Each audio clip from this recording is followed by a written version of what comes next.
All right, hello and welcome. This is Eric from Onboard Gaming, and we are here with the Warmaster Challenge. I'm here with Xenos Petting Zoo team leader, Steven. Steven, how are you doing today? What's going on, guys? Another Warmaster Challenge. I'm excited. I'm hyped. I'm doing well today. Yeah, and today we've got our defending champion here. It is Nick Heermann playing as Custodes. And man, he had a little bit of a rough game that last time. He was a little bit crippled, wasn't able to bring his dreadnoughts in there, but still got the win over Joel and his Death Watch. And now he's going for his third win in a row for the actual Warmaster title. And the challenger today is going to be Daniel from Dice Hammer. Yeah, Daniel, man, it's a interesting one. I think last week was a hard fought match, and he brought some obscure stuff, and it worked. It really worked out for him, and it's just is a testament to Nick as a general and a player. He's good, man, and it was wild. I think that even he almost kind of counted himself out. Yeah. Yeah. He went into that really just saying, I don't have the stuff I need. I've got this giant 450-point airship, and then it's here today again because he's like, this thing actually might work. So yeah, I think that's hype, and I think I do think that he's in for. His last round was a hard one, but I think that he's got his work cut out for him today against Daniel and his Death Guard. Man, let's see what's up with that, huh? So we got Daniel here with us. Daniel is the challenger. If you don't know, Daniel's an accomplished player from Dice Hammer, which is a large Southern California, Los Angeles-based team. They typically are always a top 10 team. They're really solid guys, and that's why I think that Nick's gonna have it. So how are we doing today, Daniel? I'm doing well, Steven. It's good to be back on the Warmaster Challenge. Back? I'm confused. What have we seen you here before? I was one of the first entrants. I had a good game against yourself, and round two I got taken out to the pasture by Mr. Logan Heath. Yep. The first Warmaster. The original Warmaster. Nice. Well, glad to have you back, man. Excited for it. How you feeling today? How you feeling about the match? And tell us a little bit about your army pick and what you love. Okay, so I'm pretty hyped. I think Nick and I had a lot of discussion previously. I think that I'm in a pretty good position with this pairing. I just need to not goof up, and I think that Ari's gunship is a little scary. 6 plus D3 damage to strength 14 is pretty scary. So my list is going to be Nurgle demons and Death Guard. A lot of you guys are pretty familiar with that. So in the patrol, we got Bellicor himself. This guy's a monster. He will one-shot a Telemon if he gets lucky. We've got 2 units of Nurglings that are 3-mans. We got a 4-man for Nurglings as well. This is going to be the core of my troop choices. And then lastly, to fill out the detachment, we got the Chaos Furies. Now, when Anthony pans over to that, these are my stand-ins as Furies, and they have been a lot of positive feedback. And then we're going to go into the Death Guard detachment. We have a Chaos Lord, just very generic. We have, it's going to be a Vanguard, so we have 2 Contemptor Dreadnoughts with Volkite Culverins and Cyclone Missile Launchers. We have 2 units of Death Shroud. We have, the 5-man has the Virulent Fever upgrade on the Sergeant, so 6s to wound, do mortal wounds. The 3-man has the Plague Skull, so that's another mortal wound output. Backed up with them is the Tallyman with Tollkeeper, so we got exploding 6s on the Dreadnoughts. We have the Biologist Putrefier, he's the guy with the staff. He's got Arch Contaminator, so we've got more mortal wounds. And I think to fill out that detachment, we just have a Bloat Drone with Flesh Mower and 2 20-mans for Poxwalkers. Those Poxwalkers are part of the Harbinger detachment, so they will be re-rolling all their hits, and they'll be doing 6s to hit, do mortal wounds. So this list has a lot of mortals. Yeah, so I'm pretty excited. So a couple things that really stick out to me about your list, Daniel. You do something a little out of the box that you don't see out of most people that are playing either Death Guard or Nurgle, and you're running kind of a mixed detachment based on really just the keyword of Nurgle. So explain to the people that might not be so Chaos familiar what that does for you and why it is optimal for you over just going Death Guard or over just going Chaos or a Patrol of Demons. Okay, well, thank you, Steve, for that question. So the big thing for me in the beginning was I wanted to be best in faction. That was kind of my little thing, is I thought it was a cool way to run it. Also, it later became very apparent that Death Guard lacks a mid-board presence, and without committing very heavy units, with Nurgle Demons, you can throw 80-point Nurgling units into the middle of the board and just control the board, and I think for me that's invaluable, and I would rather give up the -1 toughness and the secondaries for Death Guard and just go run generic secondaries. I think that is extremely valuable, and for a slow army like mine, it's amazing. And having Bellicor being able to turns 3, 4, or 5 just move up into the middle of the board and essentially kill whatever he fights, that is worth all of the Volkites and all the Plague Bush Crawlers in the world. Heck yeah. Okay, so heck yeah, man. I think it makes sense. And Bellicor himself is a monster right now. It'll be cool, and this will be a pretty good piece of content for people to see how he actually functions in a competitive setting. Yeah. Which is going to be a sick little litmus test of our own, so to speak. What spells did you take for him from the Noctic? Did you take him from the Noctic? I did. Yeah. I took Betraying Shades, and then I also took the -1 to wound. All right. Cool. I like the other one, the no obsec, fight last, or no actions. The problem is you have to cast it and then beat your leadership, and that's just 2 steps that I don't like. It's a great power, but I like the -1 to wound. Right. Yeah. Yeah. So there is definitely room for you to fail twice. Which sucks. On average, 3d6 is a 10. So I mean, seems pretty reliable on paper, but we know how fickle the dice can be. So I like it. And Thank you. That makes sense. So we know the list. We know what you're doing. We know you're rock solid. We know you want to kind of engulf the board and make your opponent have to deal with it, and then really just kind of you play a really kind of like like an attrition kind of thing where it's like a last man standing. You and your opponent just grind on each other, and Yes. the last man standing tends to be you. So we talked a little bit about secondaries. What are you picking here, and give us your thought process behind them, kind of why you think that those are going to be your path to victory in this matchup particularly. Okay. So number 1 is whenever I build a list, I want to have at least 2 secondaries to pick from. I took Retrieve Octarius Data because this army does it really well. The Furies are amazing for that. The Shrouds are great. I can easily get 8 points, maybe 12 if things are going really well. This army also does really well into Stranglehold because I have so many little units to throw on objectives. The Contemptors shoot you off of an objective, and I take another one. I have a lot of obsec, so I can really bully you off of objectives. The third one was really a tough one. Because I didn't really know what to take. I wanted to pick a mission that Nick couldn't just immediately pick a secondary and be like, cool, that's it. So I took to the last. It's going to be Bellicor, the 5-man Death Shroud unit, and one of the Contemptors. I think it's going to be the one with the Searchlight on his shoulder. We're just going to have to pick that out now. And then I think my third one was Stranglehold, because I have a lot of MSU and stuff like that. So I'm trying to just out-obsec him. For sure, yeah, and I think it makes sense, especially in the way Death Guard and Nurgle are playing, and how the game's going to develop, So my final question to you is, what are some key factors you think are going to really define this matchup, and what are the major things that worry you about his list? Like, what are the major threats you're like, dude, I have to deal with this. If this pops off, I got to worry about it. What are you thinking? I think it's the Ares. That thing has the ability to kill Bellicor if he's lucky in a single round of shooting, and same thing for the Dreads. I have to either kill it turn 1 or get really close. Once the Ares is gone, I think we're just going to have to play a game of dealing with the Dreadnoughts. Like I said, Bellicor can kill the Telemon. The question is, can he kill the Telemon and then not get countercharged by another Telemon and die? So that's kind of going to be the big thing. I need to just deal with the gunship and find a way to deal with the Venatari as well. So I think it's just going to be a matter of what I throw at him. Right. I think I'm also going to put a unit of Poxwalkers in reserve. I want them to be able to come on the side and get that 9-inch charge and do a bunch of mortal wounds or something. Yeah, and then play on the lack of the low model count of just Custodes in general. Yeah, correct. And that's actually with the Dreadnought. One of the good things that you're taking was the spell that makes you -1 to wound, so you can actually have a little bit of dictation on what is set up to countercharge you and dull that a little bit as you fight something else. Yeah, and I think we've had this discussion a lot. You kind of called me the Death Guard AdMech gun line for a while. Yeah. That was my old list, right? It's had all guns, and I would table my opponent, but I wouldn't win. Yeah. And this list has kind of gone in the other direction, where all the Plague Bush Crawlers are gone, the shooty drones are gone. It's just Bellicor, Dreadnoughts. Yeah, and he does give you a little bit of stuff to just put in the middle of the board. I like that, actually. That's a good change. We'll see how it works today. Well, all right, Daniel, man, always a pleasure. Excited to see how this pans out. And, dude, get out there and do your thing, man. Carry on. All right. Thanks, Steven. So, yeah, super interesting take. I like the changes that he's made on his list. I do think what he said made a lot of sense there, Eric, where he was like, he did used to do a lot of damage, and he would shoot people off of stuff, but he had no real way to get... Death Guard is such a slow... plodding army that there's no way to really get to the midboard to really win the game in any sort of decisive manner. So I'm curious to see how this pans out for him. Yeah, me too. Oh, great. So we've got Nick here. Nicholas. Yeah, buddy. Welcome back, Nick. How you doing today? I'm okay. Doing okay? Yeah, so we were looking at your list there. It's looking pretty good. So I got some Contemptors back or some Dreadnoughts back in the line.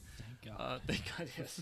So yeah, dude, Nick, you were running a little bit of a. For those of you that didn't know, last week Nick had let one of his buddies use. There was a big charity event going on the East Coast, and it was a really sick event that was generating funds for some real meaningful causes. And Nick actually put his army up for a temporary donation or use. I sent it all out there so that they could use it. Yeah, which was awesome. So the Golden Stream was out there competing in on the Eastern Seaboard instead of this one. So he's got his stuff back, and now he's picked a little bit more optimal of a list for himself. So talking about that, let's you've faced Daniel before, and you guys have both Daniel so many times. changed your list a little bit. So at least this one you got a little bit. You kind of knew what to expect here. So let's talk through your list first, Nick. What are you bringing today? You've changed it up a little bit. Tell us what you got and what you're thinking behind it. So the general thought was that I've got this list that I've been running for a long time, and it's very similar to what's on the table right now, with a small difference where normally I'm running 5 bikes,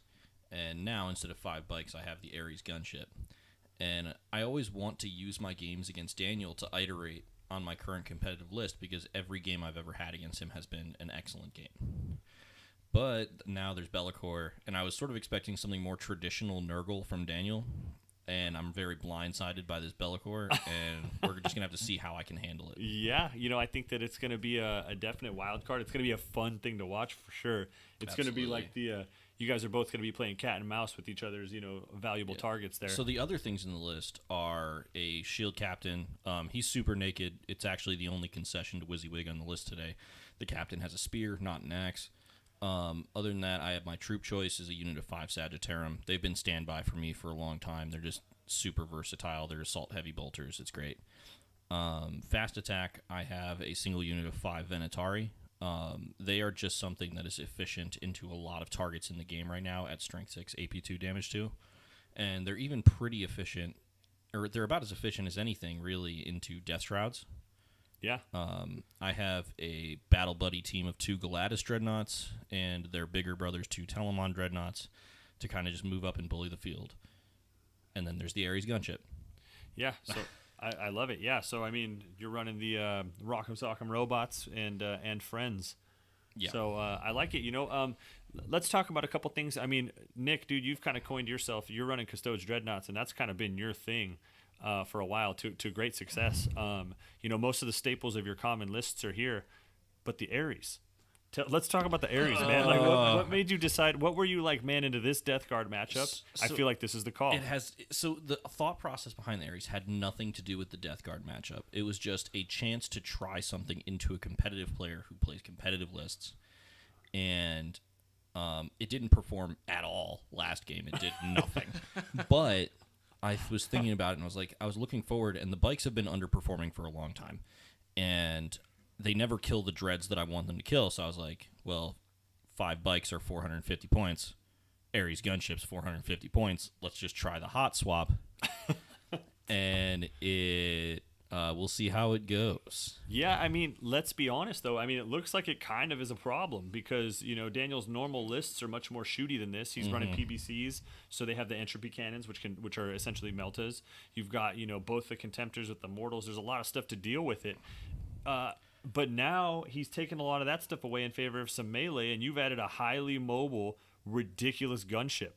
Like, it is. I do think that the game might live or die on the Ares gunship's ability to inflict wounds to Be'lakor, but yeah, it is a different thing, because the Ares gunship, I think, would be a lot stronger into a traditional Daniel list, because there just aren't as many vehicles to punk in this list. Right.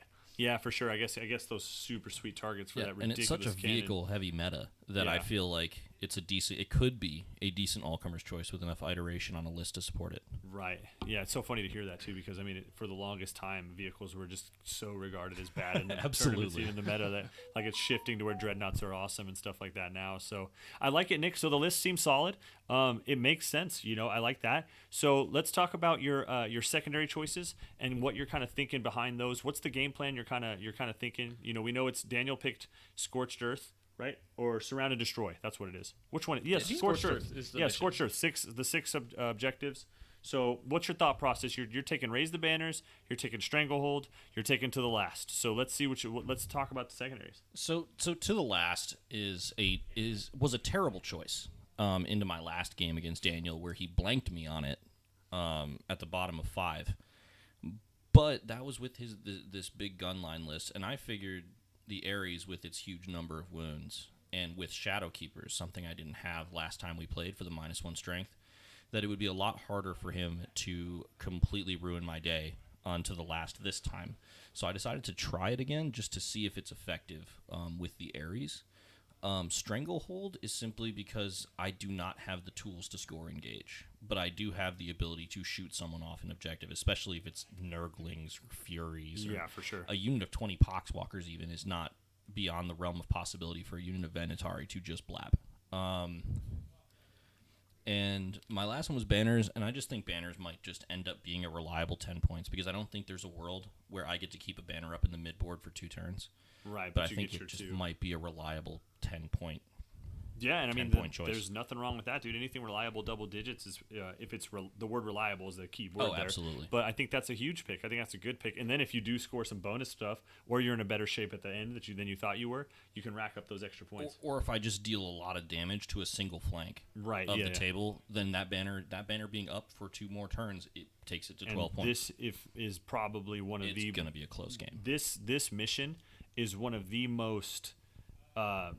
Each person picks a flank and it just strengthens the opposite one, and you kind of turn it to a Dawn of War. I've seen that happen on this mission so many times. Almost every game. Yeah, so so that is kind of a good pick there. So I like it. Okay.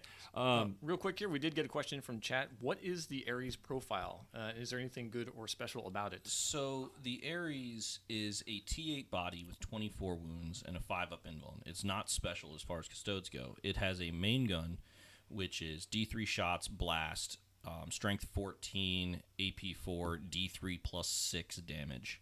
And it's a Custode, so it's hitting on 2s. And it's also got upgraded versions of the storm cannons that I normally bring on the Telemons, which is strength 9, AP 4, reroll all wounds against vehicles, D3 plus 3 damage. So it's just got a lot of big stuff chunking firepower. In addition, it has a different bomb rule than normal, where it gets to drop a bomb at the end of every movement phase, not over a unit you've flown over, but against any point the Ares has flown over its movement in the turn.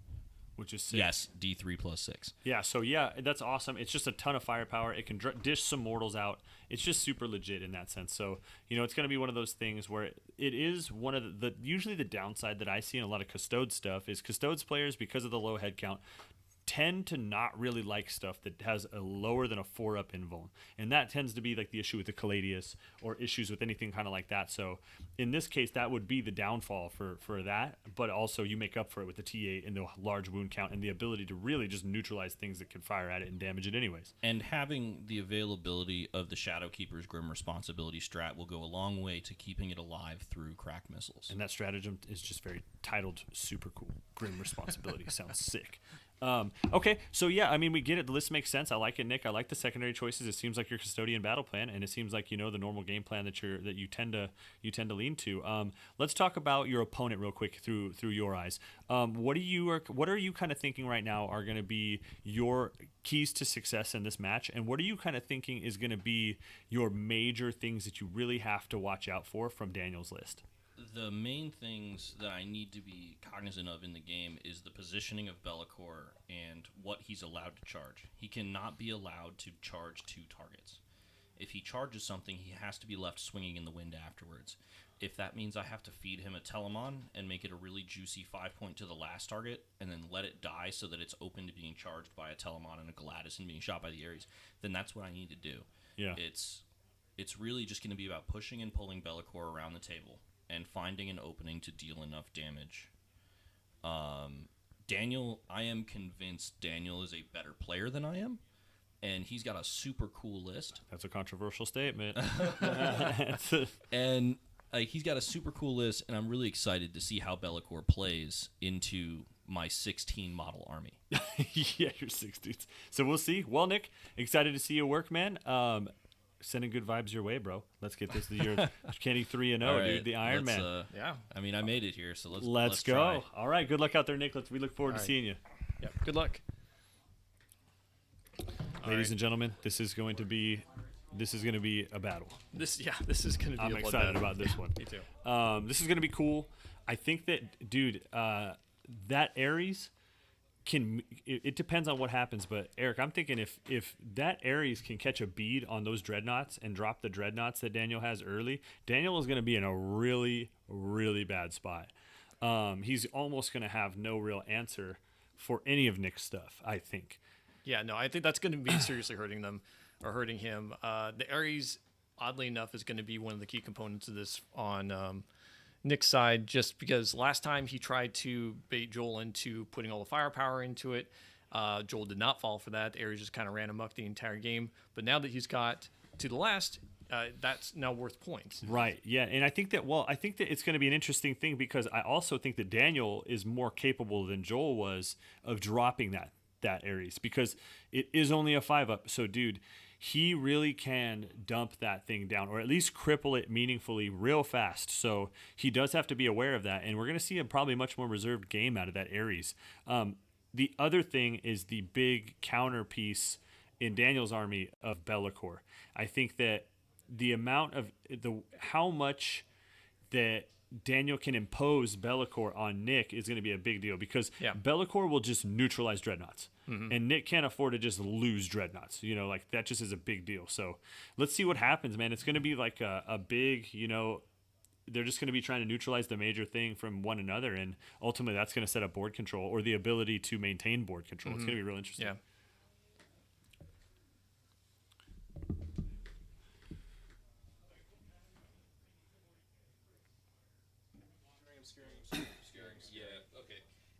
Is there a forest connected by these? So right now, this is something that most people in competitive play, I don't see people do enough.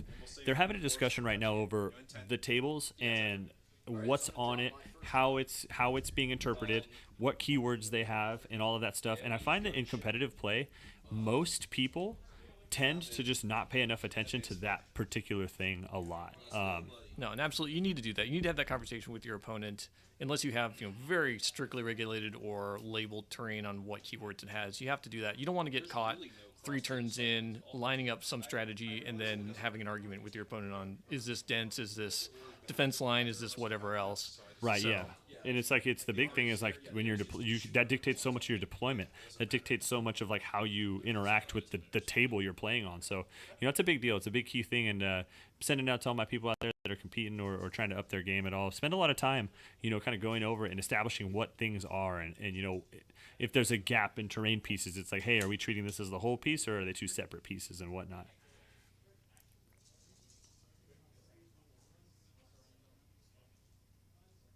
So Nick won the roll off there and deployed his Ares front and center. Front and center. Yeah, I mean, that's going to give him, obviously, the ability to move pretty much anywhere on the board if he goes turn 1. Well, he's also sitting right there behind that dense. So, he is going to be at a -1 to hit because that the wood's in the center of the board. Mm-hmm. So, there is going to be a little bit of safety there. I don't know if I think that Daniel has the capability to meaningfully harm it in a single round of combat. I mean, what does he have? 2 contemptors? Well, I mean, I guess he does. It depends on if he can pop off with all of the missiles and just kind of just pop off with everything. Yeah, but if Nick uses -1 to wound, the missiles, I don't know if he's got the volume of fire to reliably do damage there. Right, yeah, because, I mean, -1 strength to your weapons is going to put all of his shots on 5s to wound. Yeah. And the AP on the missiles is it's still going to press the invuln save, though. So missiles are going to be key there, though. I mean, it's 4 of them. If you can hit and get them, if you could just get them through, it's a big deal. Right. We did have a question in on chat, so 1 sec here. He actually fits. That's hot, dude. So these crates here, these are all double stacked. No. So they're going to effectively be obscuring except for the Ares, and then the central area here that's. Touching this objective. Oops. Where is it? Nope. Not touching the building.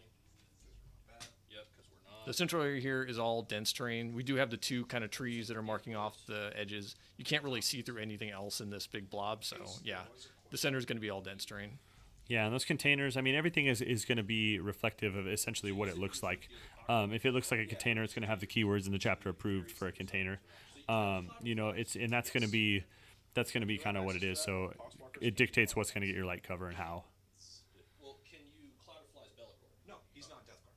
Oh, okay. All right, sick. I just worked here. You're good. All right. They're setting it down, setting it down. It's an exemplification of your career. Yeah, I just work here. Sir, please stop yelling. Sir, please stop yelling. All right, we're gonna take Mr. Goliath, man. shit. I'm gonna take the lattice man number 1. Put him right there.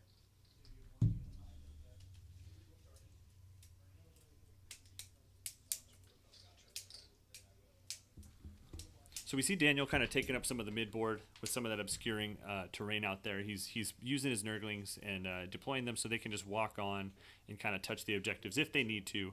Turn 1. He's got the Poxwalkers kind of just out there because I don't think he really minds if they get shot, really. So he's gonna do his thing, and then eventually I imagine they'll walk on to probably objective 3. Nick's trying to stay as much behind all the cover as he possibly can. Trying to not be shot. Oh, And there's the Shadow Lord himself. Beast himself up there by objective 3. Oh, I thought you had 18. Ooh, I would not take him if that were the case. Now he has wings. What is his move characteristic? So he flies. He moves 12. He's not advancing or charging or anything crazy like that. Yeah, he's moving 12, charging the normal charge. Gladys. All right, my chat people, we got you in here. We got you watching. Let's take some votes, huh? Who do you think takes this down? And if you want to put why, in a very kibbles and bits sense, go ahead and put why. What about you, Steven? Who do you have your money on? Man, this one is going to be... I am going to not call it right now. I think that this is going to be a really close and competitive game. I think that this could go either way. It could go either way. Yeah, I kind of agree. Although if Nick does his armor rolls like he did last game, he's got this one in the bag. Actually, here's a question. This is Scorched Earth. You haven't dropped any Contemptors yet. You cannot raise that. Oh, what? I'm not taking raise. Oh, well, you can still raise that. I can raise a banner. Oh, yeah. Yeah. This is true. Yeah. Yes, that's what I said. All right. Yeah. So the Venator are going right here. A lot of... For a moment, you're like, oh, I could raise this objective. Okay, Fuck so it. we're kind of down the middle here. I'm done deploying. So the Custodian player is down. Nick, my man, himself is deployed. So it's now we're just waiting for almost the entire list of the Death Guard to drop. That 16 models is hilarious. But I mean, hey, it's Custodes, right? Yeah, well, Nick's robot stuff. I mean, it sounds like 16 models, but dropping a Custodian Dreadnought is a task. Yeah, That is yeah. such a task. Especially the Telemon, dude. It's like, I don't even know the word. I can't pick an adjective that accurately describes how it feels to try to kill a Custodian Dreadnought. 5 shrouds. Unless you have Bellacore, it feels really good. 5 shrewds. The taming of the shrewds. Alright, time to open the first one. You gonna take a knee and chug it like it's a beer? That was a pretty good goal. Alrighty, so both players are deployed. We're looking like we're getting ready to see Oh yeah, dude. see the roll off. Let's see what we got going on here. The hype. This is a really important thing. 1 second. They both rolled a 1. 1 second. Come on, So many ones. Okay. Oh, no, this is so bad. They rolled 1s twice in a row, I saw double that. 1s. Yeah. Yes, I wonder if that's like going to be like a foreshadowing of how they're going to roll in the game. Fan face stuff. All right, well, I hit nothing. Sweet. All right, well, I wound nothing. All right, so Daniel's going first here. Yeah, Nick wanted to go first. I think that's a good call because he has nothing exposed and he can react to the things. You want to go second if you have strangleholds because you get to kind of react and kind of see what's up. And well, actually, I guess it doesn't matter because that's the end of the turn. But it also it's still better to go second in that sense to have the dictation of what's going on there. They both are actually taking pretty similar secondaries. So I think that Nick just wants the ability to score in the second turn, and he also wants the ability to be able to react and base his movement on seeing what Daniel does on the first turn. I think that's going to be huge. And it lets him actually... It forces Daniel to have to present targets to the areas. Yeah, no, that's what I was thinking too. I think this might be a little bit in Nick's advantage. He is set up very defensively here. A lot of stuff's out of line of sight. The only thing that's really he's going to be able to get a beat on is the Ares itself. You use that strat, you get wounding on 5s or worse, depending on what's shooting at it, and yeah, it's gonna soak a lot of damage. Yeah, and I don't know if I think Bellicor might have been better served on the other flank just because of how he can hop out, and I guess it's pretty equal, but it seemed like he'd be a little safer on the other side. But we'll see.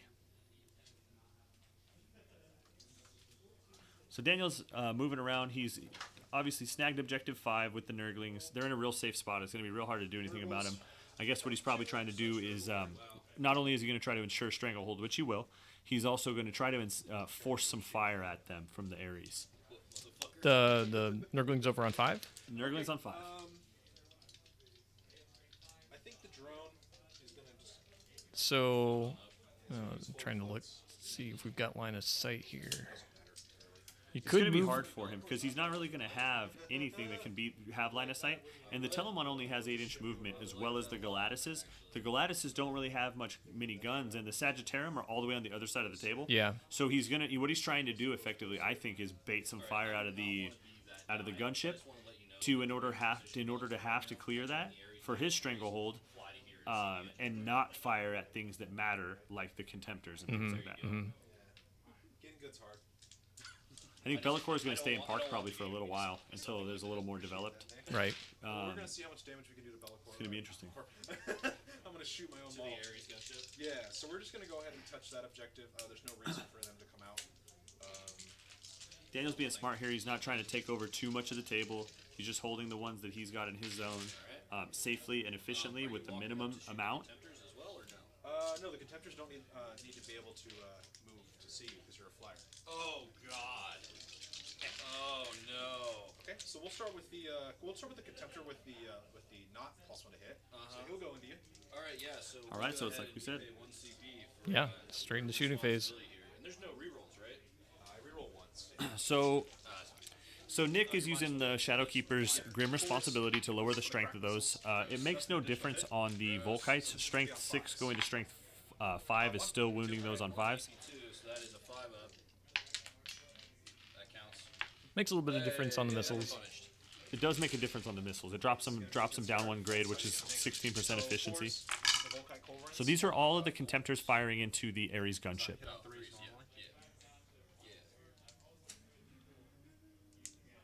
These are the ones. No. Nope. All right. And then 5's to wound here. This is a miss start so far. 2, 3 mortals. 3 mortals and 5 saves at 5 AP0. saves. 3 So he flicks 5 saves and hits some of the mortals from those Volkites. Freaking kidding me? And there's still another Contemptor to shoot. That one's +1 to hit as well. And that one's +1 to hit. So these are 4 and 3 is 7 damage. So I'm going to go ahead and I'm going to pay 1 CP for Indomitable Warriors to give myself a 5 up field no pain against mortals. Okay. So Nick spends the CP for Indomitable Warriors in order to give himself a 5 up feel no pain against mortal wounds. The Custodes straps will keep on coming. They're bonkers. Yeah. All right. I mean, that definitely makes sense on this one, just because, the Volkites pump out mortal wounds. 1 wound. 1 wound. 5 up. D6. D6 damage. These are the missiles. Yeah. We're at 9 CP. I don't think there's any. Oh, 1 sec. Do I farm my CP? I do not. And So Nick's deciding and deliberating over whether or not it's worth it to reroll. all right. Stop doing that. He did. And then do Yeah, I farm that my was worth it. Reroll? I do. So you're still a 9. Yep. Damn it, you made both of those Yeah, fucking invulns. it's pretty big. So he saved both of the major invulns there, which is important. Daniel's not happy about that. This is on Grease. This is not going well. These miss. Daniel's getting ready to reroll the ones. All right. What are these? These are the reroll ones. Okay. So 1, 2, 3 extra shots. So he gets 3 exploding shots because of that tally man, which is awesome. Explode 6? Yep, it's an aura of 6 inches. Then he's shooting here, trying to get those mortal wounds. So we got 1 mortal. So here's my 5 up against that.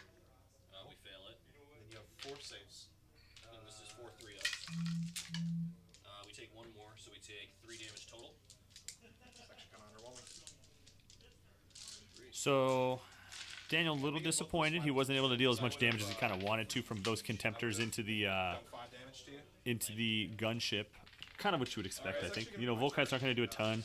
You're kind of hoping for the spiking on the mortals, and then when he has the Indomitable Warriors, that's a big deal against the Volkites. You know, you take away 30% of that efficiency on stuff that's, you know, that's a big deal. We'll see. All right, that was it. We shall see. So now it's on to Nick. Let's see what Nick exposes here. I don't know if he needs to expose too much right now. He's going to probably just raise a couple banners. I think I just fly and touch this building. Just shoot one. Just shoot both of them. They don't have an invul, do they? They have a 5. 5. So Nick's deciding right now, using, since it is a flyer, he's deciding if he's going to pivot on spot and fly and just tag objective 1 and just try to take out both of those contemptors. It's going to be tricky for him, but it's worth it. That's super risky. I mean, that could be a potentially game-winning move there if he is able to do significant damage or take out those dreads, but that's putting him right in the middle of all that stuff. But the major thing that we don't want to forget here is that what happens with Mr. Bellicor right here. Because he does it now, so now Bellicor can fly over, and he's going to probably have a pretty decent charge there. So if he can get Bellicor into that, he's looking good, you know. That's a big deal. But he has to hit the base, though, right? Or does he just have to hit any part of the hull? Because I think the Ares operates off the base. I think it does operate off the base. So that's going to be a long charge. That's true. That is true. Yeah, I wonder what the call is here. Or he tries to anticipate where the Ares has to go, because it can only pivot up to 90 degrees. You know, so it can only go so far, and it probably can't go to the right, because at that point he's going to fly off the table. Well, there's nowhere else for him to go. He has to switch into hover mode next turn, or he has to fly off the table. Right. Because I think minimum move is 20. Right. Yeah, so there's nowhere else to go. Maybe to the left, but... But I think also, too, I mean, he can shoot the Contemptors, and that's all good and dandy. They're kind of engaging in what Daniel wants, because Nick in his deployment is going to spend the first 2 turns. It's going to be really tricky for Nick to get his stranglehold off against Daniel. So we'll see what he does about that. I think that Banners is going to be good there. They both have to the last. So we'll see. They do. It is. So both players have to the last for the chat. Both players have to the last. Both players have stranglehold. And then Nick has taken Raise Banners, and then Daniel took Retrieve Octarius Data. I think I have to shoot those Nurglings. I feel like not shooting those Nurglings would be a terrible, terrible error.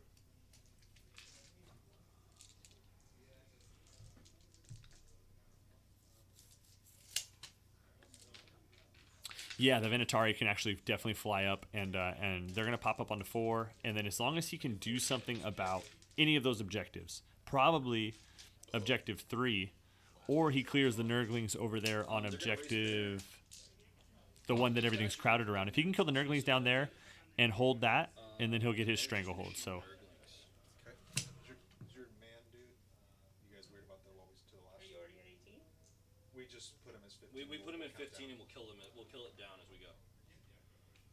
That was confusing for the viewers. Oh, what? Oh. So if you want to just switch it over. Oh, Yeah. so we care about their opinions? Oh, we do. Okay. All right. As long as we do, you know. All right. So I got 2 banners going up. One in the mid. Huh? Change it. Yeah, you can. Just click it again. Yep. You guys are lame. Click update. Okay. So the reason Daniel's at 18, just for my chat people, I'm not sure if you can hear them or not, but what they tend to like to do in the competitive games is they just put the 15 there, and they like to count it down. Shooting at those Nurglings, and the Ares gunship has indeed yeeted himself up the field. Cool. Psychic? Some contemptors. I don't have any psychic. I know you don't. I just wanted to ask. Yeah. No Inquisitor for me. All right. So we're gonna go ahead and we're gonna roll into the shooting phase. Okay.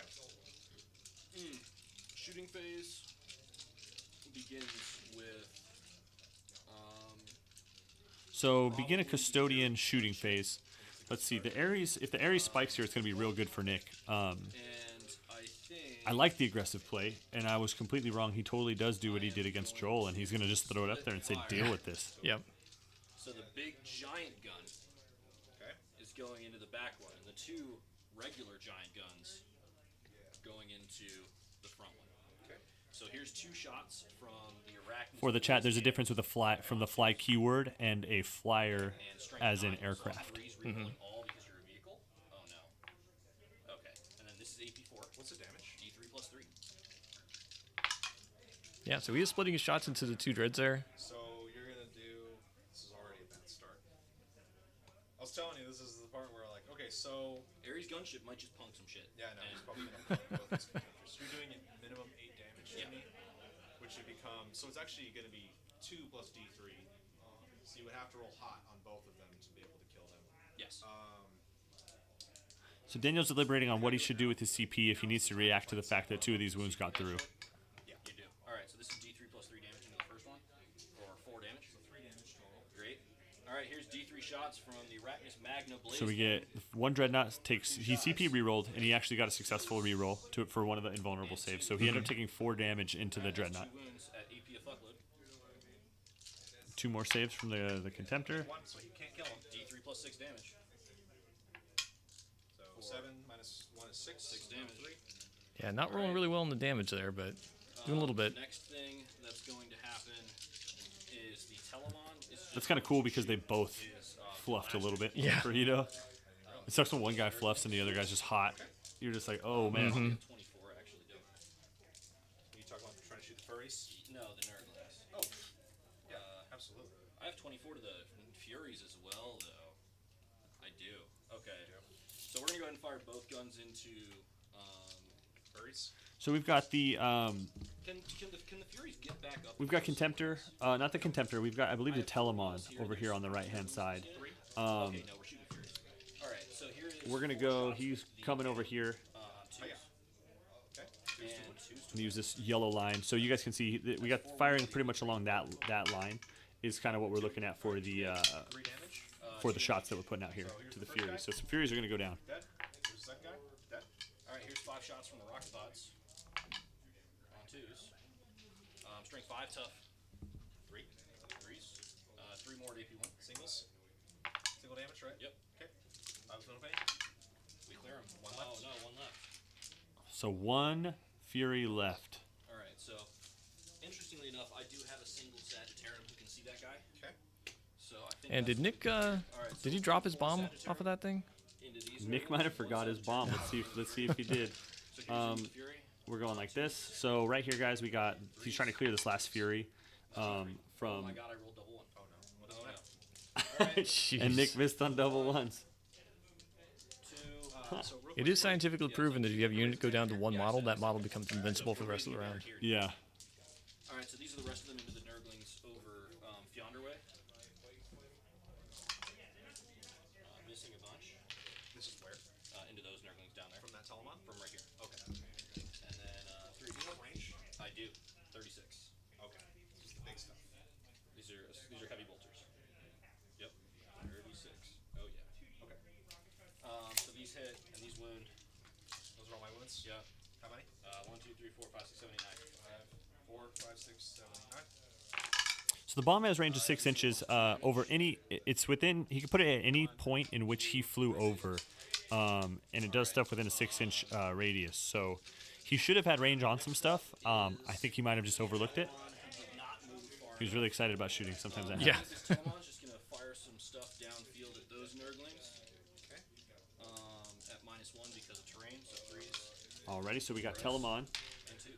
Telemon's coming downtown. He's going to be firing at the Nurglings that are up here, All right. like this. Boom. I think, good sir. So Daniel went first. Answer to the chat. So yeah, I'm gonna get Strangle. I started 2 See what's banners. going on. So pretty lackluster first battle round for both players. They both seem to do their stranglehold, right? And they both seem to just kind of do identical stuff. Try to put some shooting down. It wasn't necessarily as meaningful as they both had and hoped it would be. And they're kind of looking at a pretty interesting scenario. Yeah, I mean, they were, they both knew what they were going to do there. Daniel had the plan to just drop as much damage in that area as possible. Hopefully cripple it in some fashion or get it down low enough to maybe turn 2 you could take it out, but he did a little bit, but not you would have expected a little bit more out of the double Volkite dreads shooting in there, but it just didn't happen. And then the Ares not being able to drop Duty Eternal came in huge there, because not being able to drop the Contemptor and the Contemptor not bracketing, that's a huge deal. Yeah. So we're in the command phase. Daniel's giving his buffs to where they need to go. I'm assuming your nerdlings are off. It's going to be +1 to hit, and he's going for just the +1 to hit on the one Dreadnought that he chose.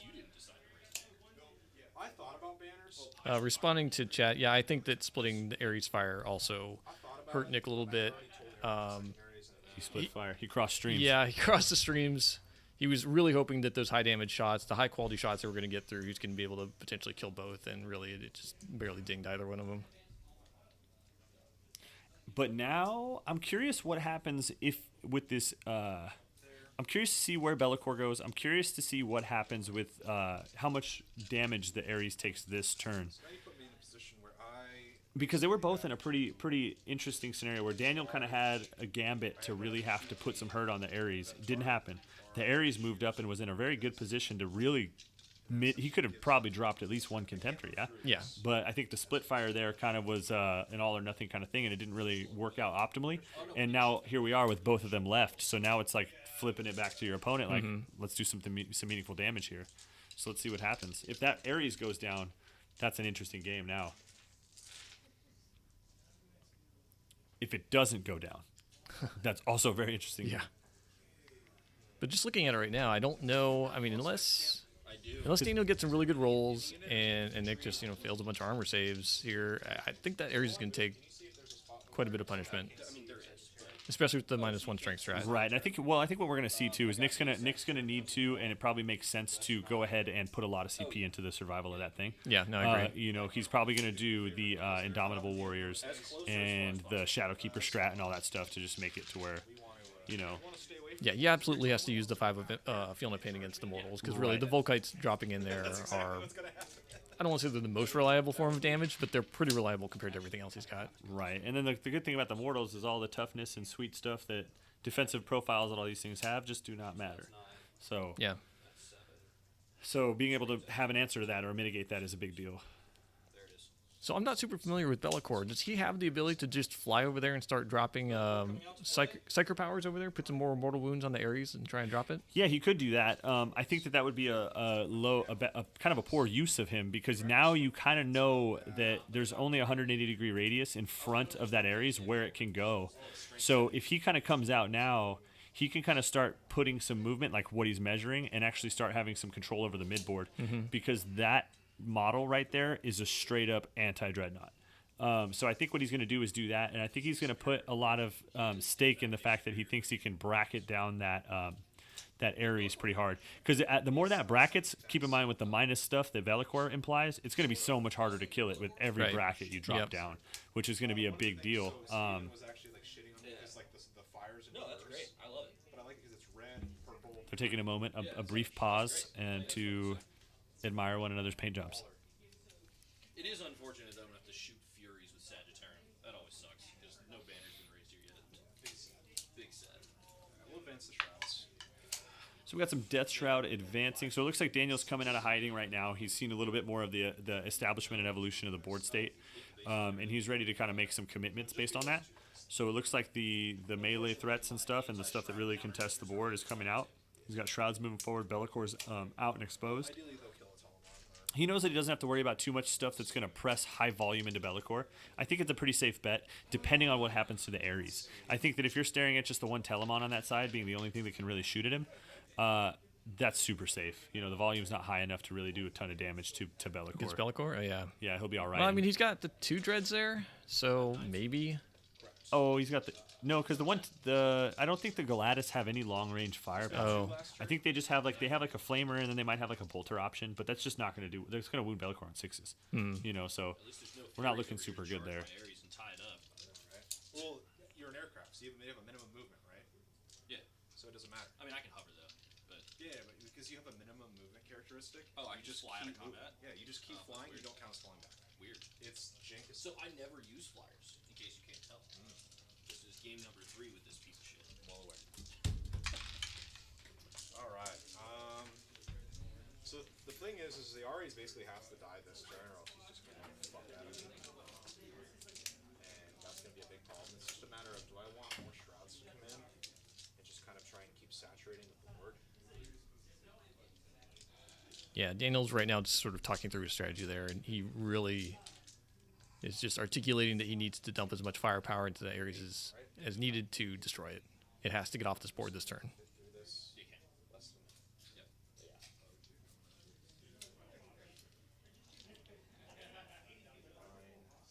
Let me mark it so we can just be very. Oh yeah. What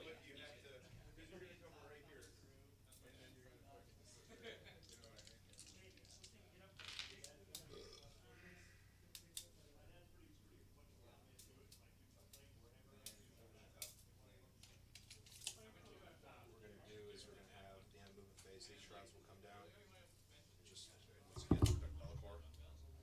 Because if Bellicor can at least kill a single Dreadnought, maybe 2, that'd be awesome. It's a matter of, do I want 20 Poxwalkers to come in this turn? I don't think I do. I don't think that's the call.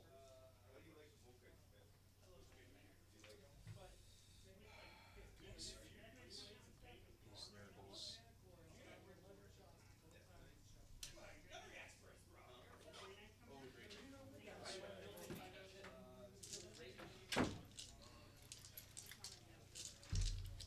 Alright, I think that's it.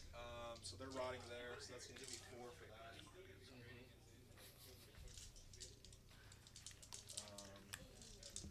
So I guess we'll go ahead and go into Psychic. The psychic phase. So now Bellicor actually has some stuff he can do here. Galatis. 18? Yeah, should be. So we got a smite going on here. Are you over your base right now? Yes. Because this is 18 already, so can you hold up your base real quick? 'Cause you might be just out. Oh no, if that's your base, you're fine.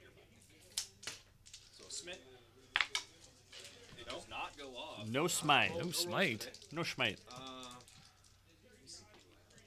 It's not worth the smite. We're not bad at this game. We'll betraying Shades him as well. What does that do? Basically, I take your attacks characteristic and I roll that many dice, and on a 6 you take a wound. Oh, okay, so you got 5. So we got betraying shades going off. Nope. Inflicts a mortal. Okay. Every wound on those things counts. And that's Yep. you know. So I guess we'll go ahead and start. Tallyman, just plasma pistol you on a 4. Wait. Okay. There, yeah. All right. Too late now. All right. I'll shoot again with the other Lord. Use a plasma pistol as well. Plasma pistols. Yeah, it's straight 7. All right. Yeah. We'll just take it. So we're moving to the shooting phase. We got some plasma pistols. I think Daniel's trying to put some small fire in there to really put Nick in a vice, so to speak, for the CP spending. I am going to -1 strength you. I am also going to turn off rerolls. So 3. So here's my. Do I farm 1? I do not. So Nick has spent. He's used his Shadowkeeper's Grim Responsibility to do -1 damage, and then he also turned off. He used Emperor's Auspice to turn off the rerolls here. He's trying to put as much as he can into this survival of this Ares. Yeah. So no re-rolling ones here, but he does have the Splodes. So just 1 additional. Yep. 5s. That's not good. 2 1 wounds. mortal and 2 wounds. So 1 mortal. I think it's paying off for him. For that. I think that investment's going to work here. You know what? I am going to preemptorily pay for that. So here's my 2 3-ups, which we make. Okay. And I am going to pay for the 5-up Feel No Pain. No. All right. So, So Nick's also decided that even though it didn't really apply to this round, he's going to go ahead and pay for the. He's preemptively paying for the 5-up the Indomitable Warrior strat as well. Like I thought, he's going to put a lot of CP into the survival of that thing this round. The first volley from the Contemptor was very underwhelming. And then I have to kill it. 5s to wound. 1 wound. 2. 5-up. 1-5 up here. No. And I cannot reroll this, correct? No, you can't reroll anything. But I am going to spend an additional CP. CP to re-roll it. 2 that you spent. I already did. I didn't reform any. I spent 3. So down 5. Yep. And then I do make the save. And I do farm the CP. That was. No, respond to chat. Yeah, it's still -1 to hit. Saying it no, out. He's still in Yeah, no, I see what you're saying. supersonic. What would I done to you? Yeah, 3 damage. 4, 8, 4. All right, so here's the next one going into it. Here we go again. I feel like I should have just shot that. I probably would. Because I have to shoot Bellicor now. So it would have given me a hard choice. Yeah. This is on 3s. Oh, sorry. I'm responding to chat. No, the entire center of the board is not obscuring.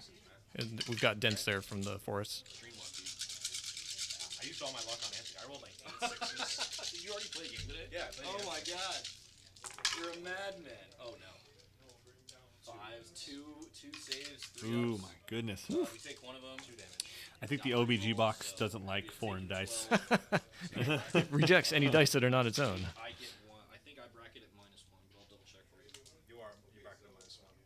So we bracket the Ares, which matters into Bellicor, because now you go to 3s, which go to 4s, which is a significant impact to the output. So I'm gonna have to just pass to you. I will get no strangle. That's really shitty. All right. So my command phase, I have to decide whether that thing's hovering or not. It's the only command phase thing in the Custodes. So we are going to put him in hover. Responding to chat, I did not catch if that dread had a +1 to hit or not. Yeah, I get 2. Yeah, that dread had the +1 to hit. The first one to fire did not. The second one had the +1 to hit buff on it. We got our previous Warmaster in there, keeping the game clean, keeping it tight. I think maybe I just run away and just flip the game to hammer and anvil. Take this side and call it a day. Maybe just leave my. So Nick's kind of deciding what he wants to do here moving forward. I think we're passing over to Nick. Nick's deciding if he wants to hover or stay supersonic with the Ares. He's also kind of deciding how he wants to dictate and map out his movement. This mission tends to always kind of start out as a Dawn of War and then make its way to a hammer and anvil. And Nick actually was talking about that and saying if he wanted to kind of adjust and really try to push through on our right flank, while he kind of is doing a little bit of a different a reaction to Bellicor on the other one.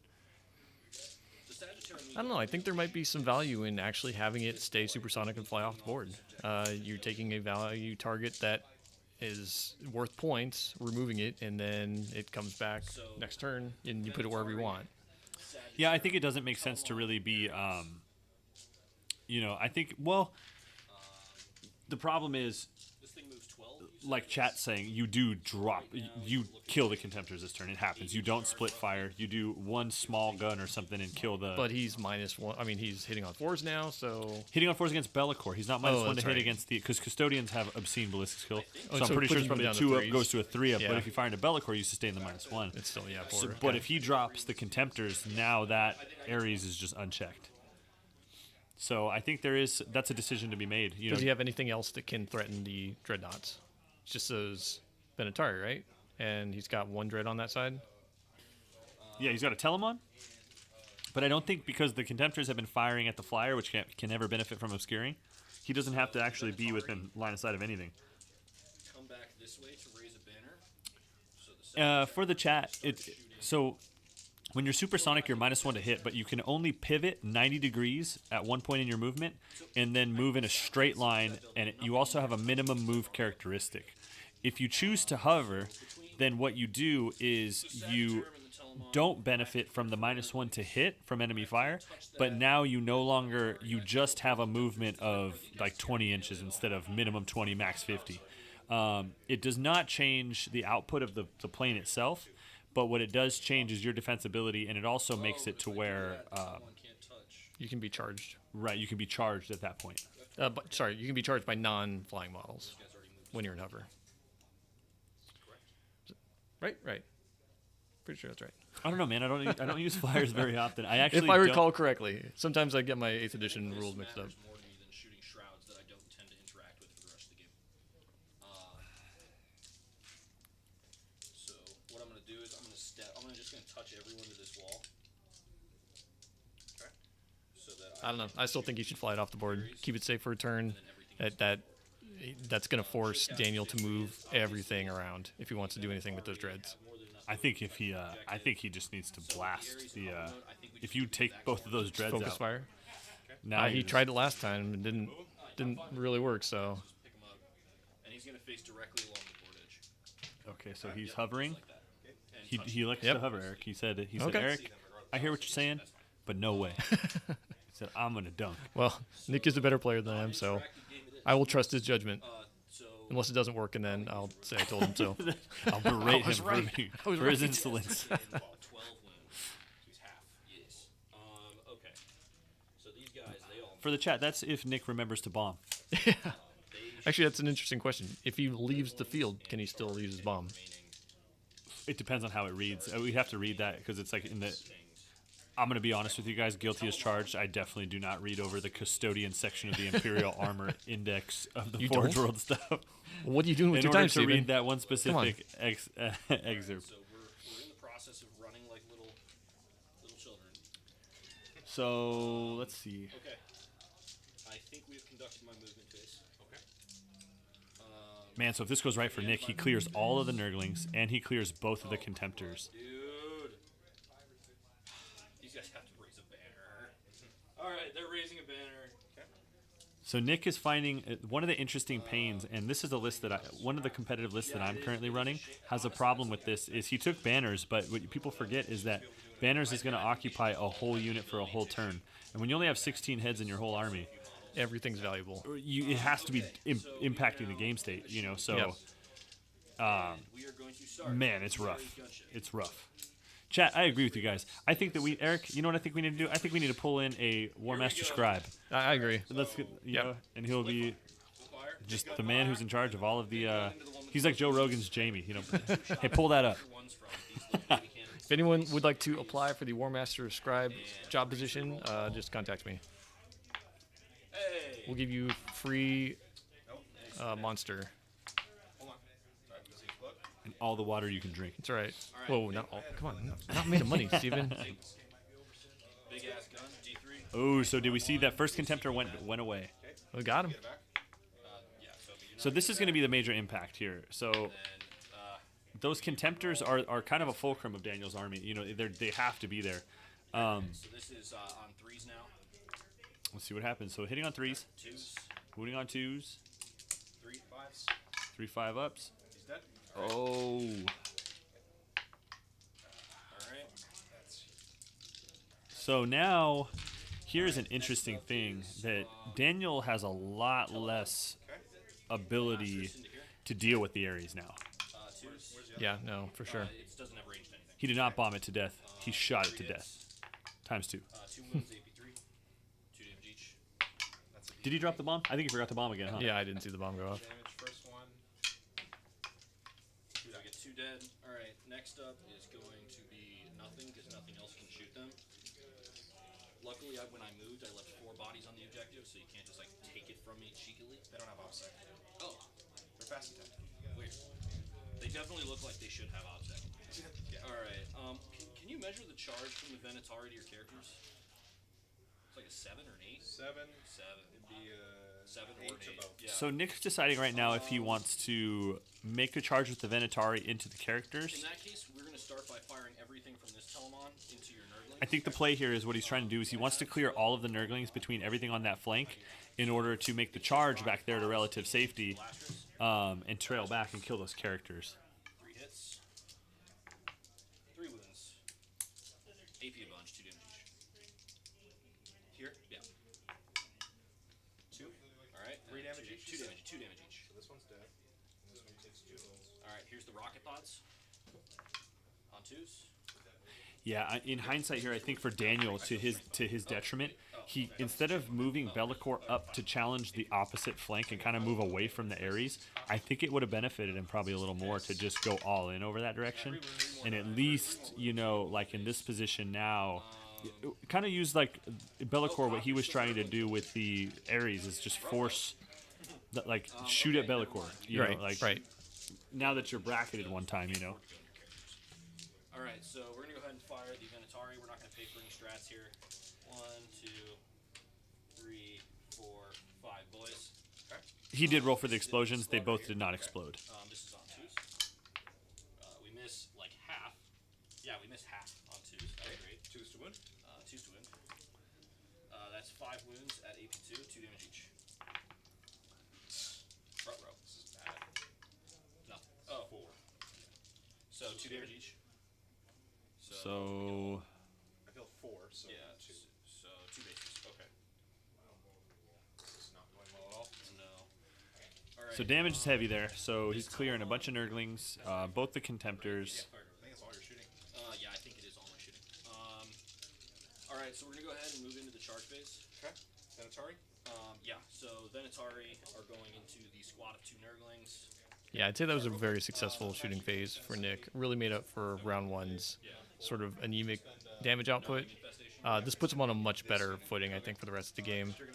It's really going to be interesting to see how Daniel tries to change his game plan here to counter that. Else that Ares is going to be just floating around the board the entire game, blasting stuff. Yeah, so we'll see. Now it's going to be, well, it's the unless he has a way to heal the Ares, at least it's got less impact against Bellicor. So now it's going to be Daniel's in a different game now. You know, now he has none of the Death Guard shooting output. Now it's like we got to see if he can really impose his melee stuff. I think that those shrouds are deployed in a really, really disadvantageous position because now they got to walk 5 inches again and try to get someplace even close to meaningful. Meanwhile, they could be, you know, typically those kind of units either want a deep strike or be centrally placed. I feel like, especially with the impact that they can have on this game, because those death shrouds with all those mortal wounds can really just lay some beat down on stuff. You know, so I'm curious to see what happens. That's out. Yep. Alright, so we get 1 base and a wound. The Nurgling lives. Going well. Alright. That's it, right? Yeah, we have reached the end of my turn. Okay, so I'm gonna punch back with the Nurgling here. Yep. I hit you once, 6. That one. Yep. Nope. Rerolling ones because of plague weapon. Oh, hey. 1 wound. Hey, it's a wound. 2 up. We're good. All right, so The leadership Nurgling did a wound. checks. -2 He was saved. Almost. He did a wound. -3. They're good. You save it. Yep. -2 here. It's on a 6. No. LD6 over there. It's on 5. They run. No. So Daniel this- does fine on all his morale. Shrouds Everything's- are right there. You will get Strangle. again.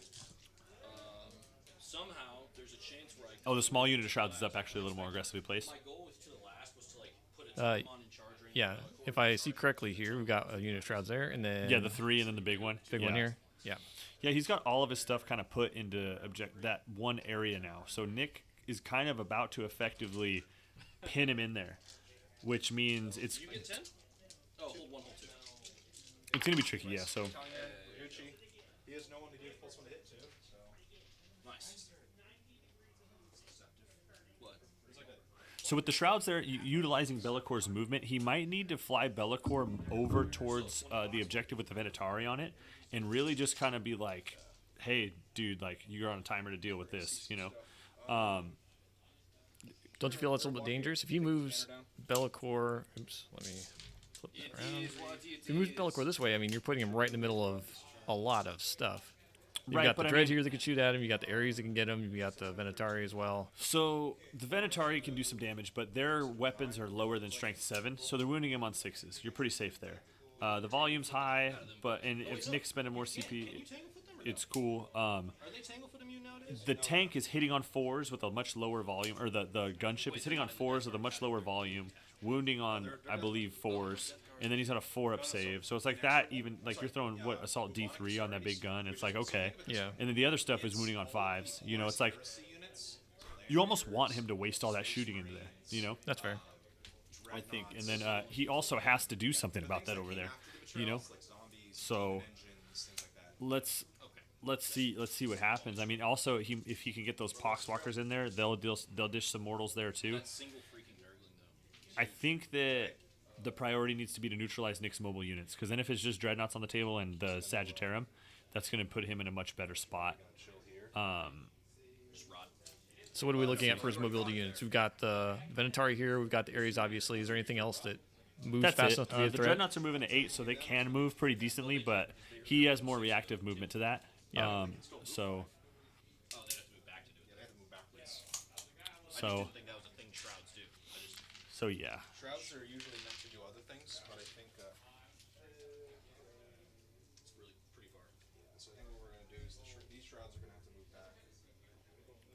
So what are you doing with the unit of 5? And Daniel's got a single bloat drone sitting here on the point. I mean, they've got pretty decent mobility, but not really sure what else he's going to do with that. It's T7. It's disgustingly resilient, but I don't think it's going to be ideal into dreadnoughts.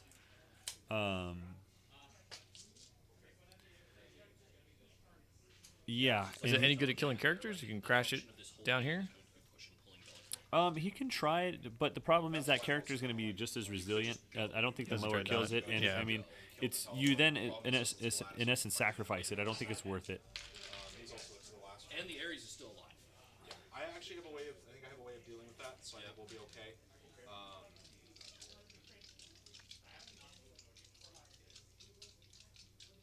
He's gonna Plague Skull him. Daniel is suggesting he has a secret plan for that Ares. You're within 6 inches of my table edge, so I can just come into engagement range of you. You can't be in engagement range of me. Yes, you can. So if you are in my deployment zone, But and I'm a plane. yeah, but you're hovering, so I can charge you. I can Is that how planes work? So yeah, if you're hovering, then I can charge you because you're not flying in. So they're talking about what they're talking about right now is that the fact that Nick elected to hover and he moved over there, and he is pretty close within 6 inches to Daniel's actual board edge and wholly within his deployment zone, which means that he can deploy within engagement range of him. Yep.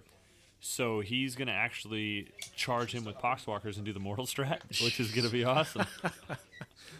Gotta say, I was not expecting that. Right? And then now that's actually pretty solid. So in my command phase, So Daniel's going to launch zombies into the air and onto the plane Right. and do mortals. So right on the outside. Welcome to of 40K, the, guys. Yeah. I think this the is blob. probably the good choice.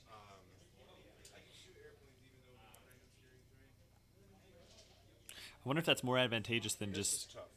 getting those things to swamp an objective in the middle. Because The Poxwalkers? but there's not a lot of space to land there. What do you mean? I could also just move these Poxwalkers. This would be a 9er. The problem is your frickin' Telemon would. So Daniel's really looking over some difficult movement right now. He's really weighing out the cost and return over the of his options here, moving Be'lakor to be aggressive towards the Venatari and whatnot. I already moved them. I think.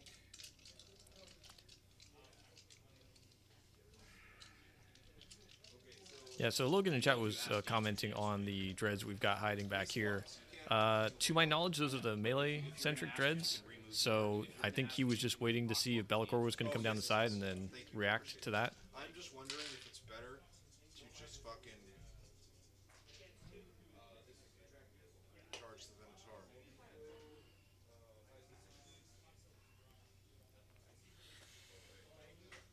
I think that, in my opinion here, I think that it might behoove Daniel to get a little more aggressive here.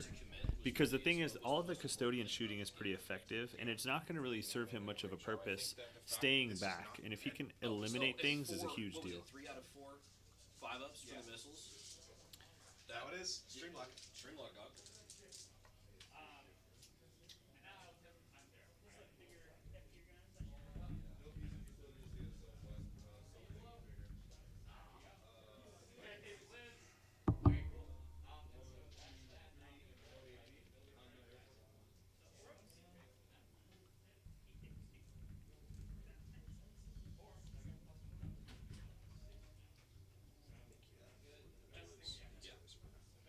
I think Be'lakor just has to go for it. Yep. So Daniel is deciding right now that he... You already moved those Poxwalkers, Rabble, rabble, rabble. So I think that Daniel decided to get a little bit more aggressive with the Be'lakor model. Yeah, it's enough. And it's like I said, him sitting hovering around objective 5 is not going to serve any good purpose. He's got Shrouds there, with Shrouds backing him up. You're not going to win a 6 objective mission by just chilling over there and holding down on the 2. Please stop rolling. You know, he's got to get crazy there. So that's the case. Go this way. This way. Hopefully they can get into position.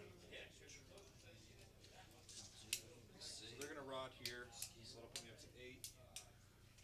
So he's got Death Shrouds doing what Death Shrouds do, longing for things to do, so they end up rotting. Death Shrouds are rotting. Doing Octarius data. So we did get some more additional info on the chat here about how the Poxwalkers can actually enter on the board edge. So I think we need to go inform the board real quick. What's the ruling? That they all have to be within 1 inch of the board? It said, let's see here. You can arrive in engagement range. However, every Poxwalker needs to be within 1 inch of his board edge. Right, so if you're like bodied, if you're like, that's just so nobody can stop you from coming on. Right. But I think that also, I mean, one important thing to perceive here is that tank is 5 inches from his board edge. So, I mean, whether he gets there now or on the charge. Yeah, I mean, he's going to have a 2-inch charge or a 1-inch charge. He's going to make it in there. It's the shrouds, really. But we'll just let him know anyways. So, but I have 8 now, so I'm pretty content with that. It's the problem is I need to make this charge. So, no,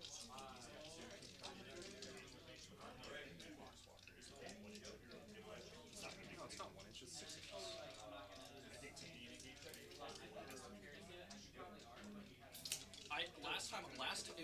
Last time I read it though, I read it the same way he read it. It's just I thought it was Either way, aircraft. be an inch away, and I'm gonna charge you. He's not gonna overwatch. It'll be fine. I'm gonna Overwatch with my 5-shot like Ares flying knight. You killed 1 boss walker. Nice. Nice. I am gonna Overwatch the shit out of my fucking Venatari thing. Yeah, right. Okay. I think what we're gonna do is we're gonna go straight into The charge phase. Yeah, so they did go in there. The Funny Man. Poxwalkers, even when they're right up against the board edge, are extremely close to the Ares. So the players have discussed it, and they're just going to leave the models as is. The problem is that presents a really big. Yeah, if you smite me and I pull, if you kill enough to kill the front two, all of a sudden it's an 11-inch charge because they're 50s or 40s. So you got me in a bad spot. So I think we're not going to do anything. Actually, we're going to cast Penumbral or Paul in Despair. What does that do? -1 to wound Okay. Wait, just makes them -1 to win. in melee. Does that go off on a 6? I think It better not. For -1 to targeted -1 to wound on a 6? Are you kidding me? It's pretty cool. It's Bellicor, man. All right. Well, there goes some more CP. Let me pull. There's no way that goes off on a 6. There's no way Bellicor is that strong. Not with that attitude, man. Goes off on a 7. Oh, thank God. Are you gonna reroll it? 5 CP. What's your strength in combat? 6. Up to 7 for 2 CP. 6 CP.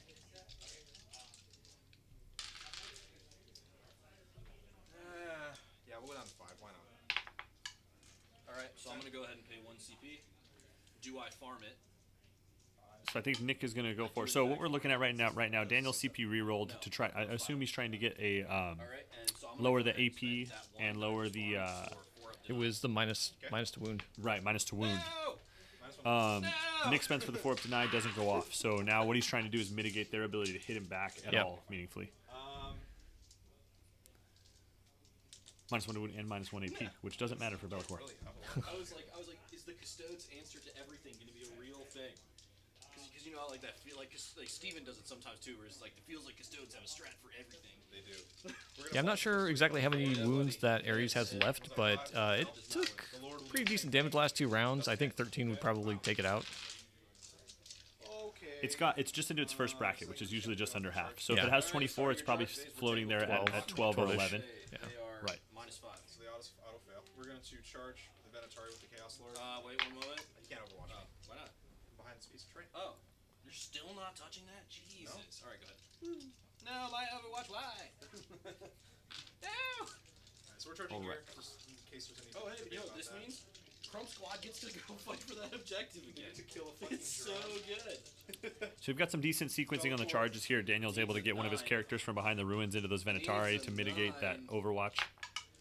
That's not. Oh, that is gonna do it. That's Oh, that was Oh that my was the roll God. he needed right there. Oh my God, Bellicor just got into combat. Okay. Oh my God, the So hype we're is gonna go ahead real. and start here first. all right. We're So going we're gonna. How many CP do I have? 5. So we're starting with Bellicor, you said. Yes. So does Bellicor have any rerolls? I can't. I believe I have to declare that beforehand. Yeah. So what strats? What are you declaring as part of your attack? So I'm spending 1 CP. All 6 to hit, do additional attacks. Okay. So that's that. And I'm going to spend another CP where I just reroll my hits. Just reroll it. I'm going to fish for 6. All right. So I'm gonna go ahead and pay 4 CP for transhuman and turned off rerolls. Okay. So Daniel spends 1 CP for the Locus of Grace, the Slaneshi strat from the Demon's Book for 6s to wound, or extra swings. He also spent for the rerolls. Nick spent for transhuman and no rerolls. Attack. Cool. All right. Both sides putting a lot of CP into this fight here. Yep. Big deal. Transhuman, you definitely transhuman here. But now there's a question: does Nick have enough CP left to put the 5 up against mortals on that Ares when he gets 6 ups against all of these. smashed by all those It poxwalkers? doesn't matter because Because he just dumped 4. He's got 1 left. so 4, 6, So 4 6 ups. Let's go, bro! Come on! Let's go! Damn it. 2 of them just fucking evaporate. So, All right, so out of we're 4 not doing wounds, last Nick CP. passes 2 6 up. Interrupt. I don't know why it just feels even worse when Nick does it for some reason, just because he's a custodian. 3 6 9. Feel for you, Daniel. I only get to do that once. So. Yeah, it's pretty good. All right, so we're into your other character. I assume so. Oh my god! Come on. Minus 1. All right, chat. Who wins it right now at this point in the game? 5, so 4. Turn 2. So we're not gonna pump your character. 'Cause we don't. Who's taking this down? AP? 2. 4 pinball. Takes a wound, got Yep, 5. he does take a wound. All right. So, Have we done it? so this is where I'm gonna kind of like. That's why I wanted to spend a bunch of CP over here. Because now I'm gonna spend 2 CP for the poxwalkers. I'm gonna go down to 0. Spend 1 CP for meat and strain. Every 6 is a mortal wound. The Toxwalkers aren't in combat. Wait, what?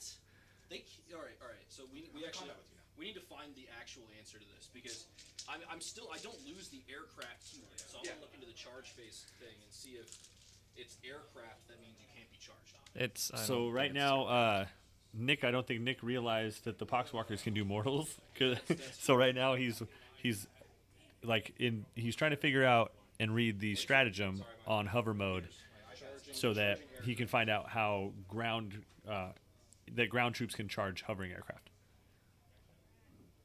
Yeah. So if any models that have the airborne keyword can only be charged by such enemy units that have fly. Such rules take precedence over the core rulebook.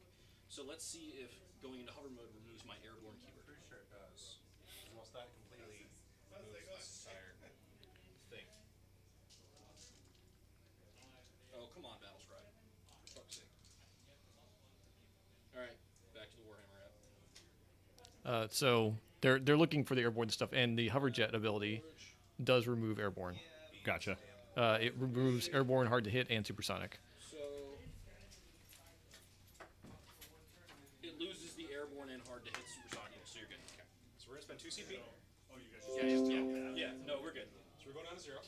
Every 6 to hit is gonna be a mortal wound, and I'm gonna be able to reroll my hits. Didn't you already spend that strat to reroll all hits? He has a separate one.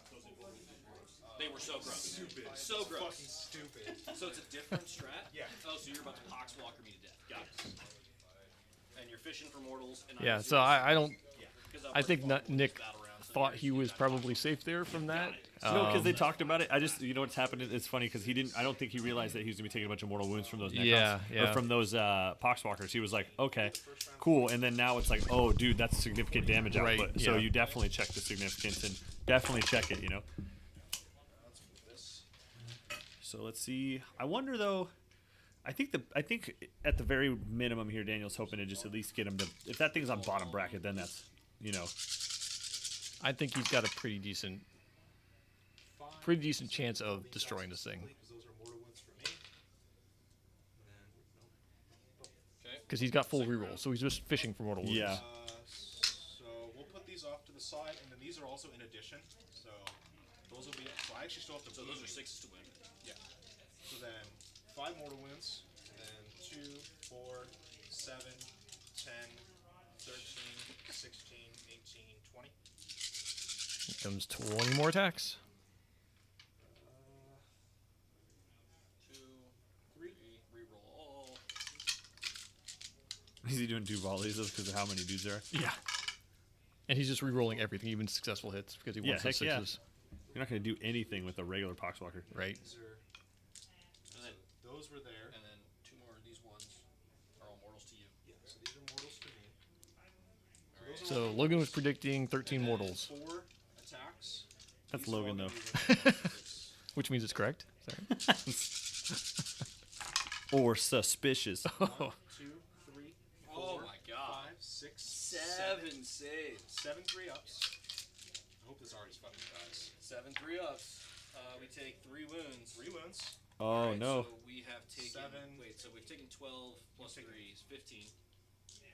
Minus 7 is 22. We have 2 wounds left. How is that possible? You've taken 12. So we've taken 12 plus 3 3 wounds, wounds. and we just took 3 wounds. So 12 is to 15. And then all of these. Oh, I thought it was 7. Oh no, we're dead. We explode. We do. Oh, Oh my explodes. goodness. So the Poxwalkers kill it, do a bunch of mortals to themselves as well, and it explodes. So he ended up taking 12 mortal wounds and then 3 damage, regular damage. Cool like that.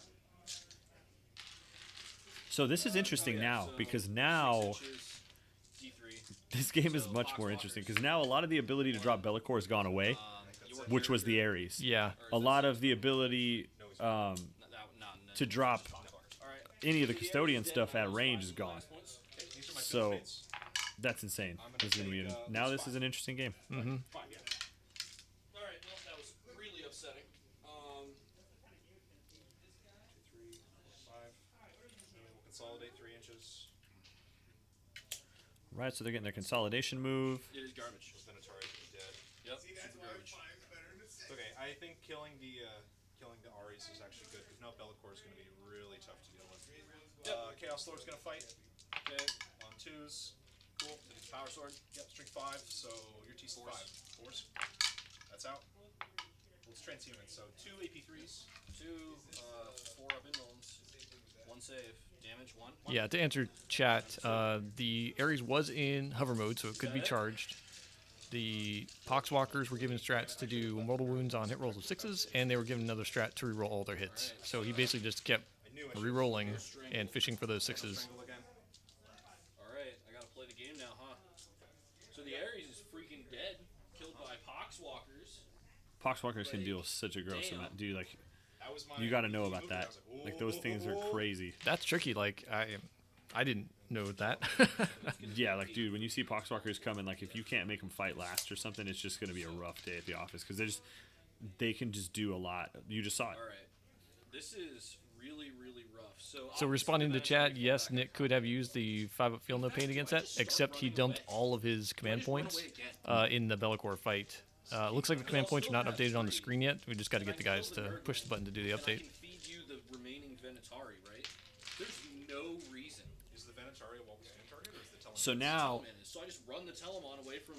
so this now, point again. what's going to happen is effectively going to be Bellicor is going to need to run around and play Whack a Dreadnought and Because they're not a WoW's stand see if he can get crazy here, because the Ares going away is an issue. But Just gotta keep running away. I just gotta keep running away from Bellicor for the rest of the game. Yeah, this is going to be interesting now, because now it's a cat and mouse game, kind of, you know, where the advantage was there in the Ares to just put pain on. I mean, 6 was D3 into that dude is like, scary, you know. yeah. Alright. Well, Nick was talking about just now how he needs to run away from Bellicor, but he can't. He doesn't have enough speed on any of his stuff to do that. He can, but it's eventually he's gonna have to control what can be hit. You know, it's just So can you put this over the back of your base? it's gonna be interesting. No, you can't make Now this is once again a super interesting game. Yeah. I mean, even just by virtue of putting Bellicor in the center there behind those crates, no reason for me to do anything. Nick's going to have to move off points or he's going to get charged. I think what Nick has to do now is use one dreadnought and cover down with charge threats from the other ones. So when Bellicor hits something, okay, but then you're going to hit him back because he doesn't want to be charged. That's the thing with Bellicor. So, you know, especially with the Custodian Dreadnought, you know, he's not -1 to wound against melee. He's only got a 4-up invulnerable. And, you know, when you've got high damage output from those attacks from, like, things like the Galatis, the Achilles, and the Telemon Dreadnoughts, you got to understand that he's going to hit one of those. So you just got to make it to where, like, one of them is, like, you're 10 inches away or, like, whatever close range is, you know. So he can hit one, and then you hit him immediately. So now it's like, Right. It's definitely going to take some clever positioning to pull that off. Start shooting shrouds from like way the fuck downtown. So now it's a very different game. All Yeah. the guns are gone. So in order to shoot All the big guns are gone. Mm-hmm. Oh wow, I gotta get like way out here. I can't even do that. Ours is dead. I think that's consolation. Is it a moral victory though? I don't care what they say. I'm gonna put that. Just so that you can feel better about it for now. It's just I like to know, you know, like Yeah. what it is. Because like it's weird because at the end you're like, oh wait, we have the what we stands, and it throws off how you play your game. Yeah. And I don't like that. Honestly, since it changes nothing, I'm not super concerned. Yeah. Okay, so do we shoot poxwalkers? I know the Telemon has to walk away. So I think what happens here is that the Sagittarium line up into the... Oh, God. All right, chat. Now that the Ares is out, who's winning this one? Yeah, because it's going to take at least... So Nick's talking about it. Over there on his right side central objective, he needs to start backing up the Telemon because now you can't afford to let Bellicor hit your stuff. All right, so the Telemon shoots... He's going to just be using himself for support fire here. And now he's going to have to be a lot more cagey with those dreadnoughts.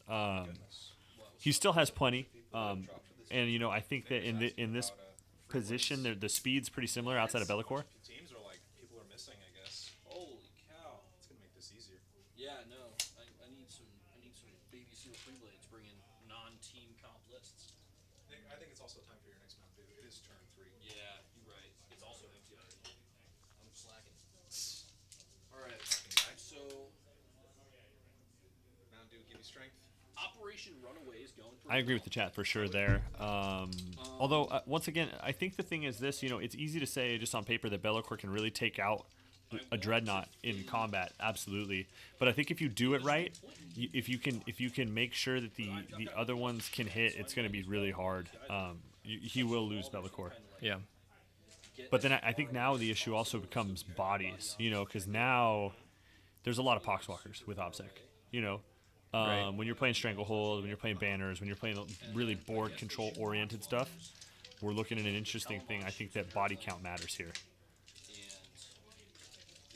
Nick does have a fair amount of firepower, though, that can clear bodies, though. Right, I think that Nick needs to start peppering down the things that are going to control the board while he overlaps dreadnoughts and make sure they cover down on the other one.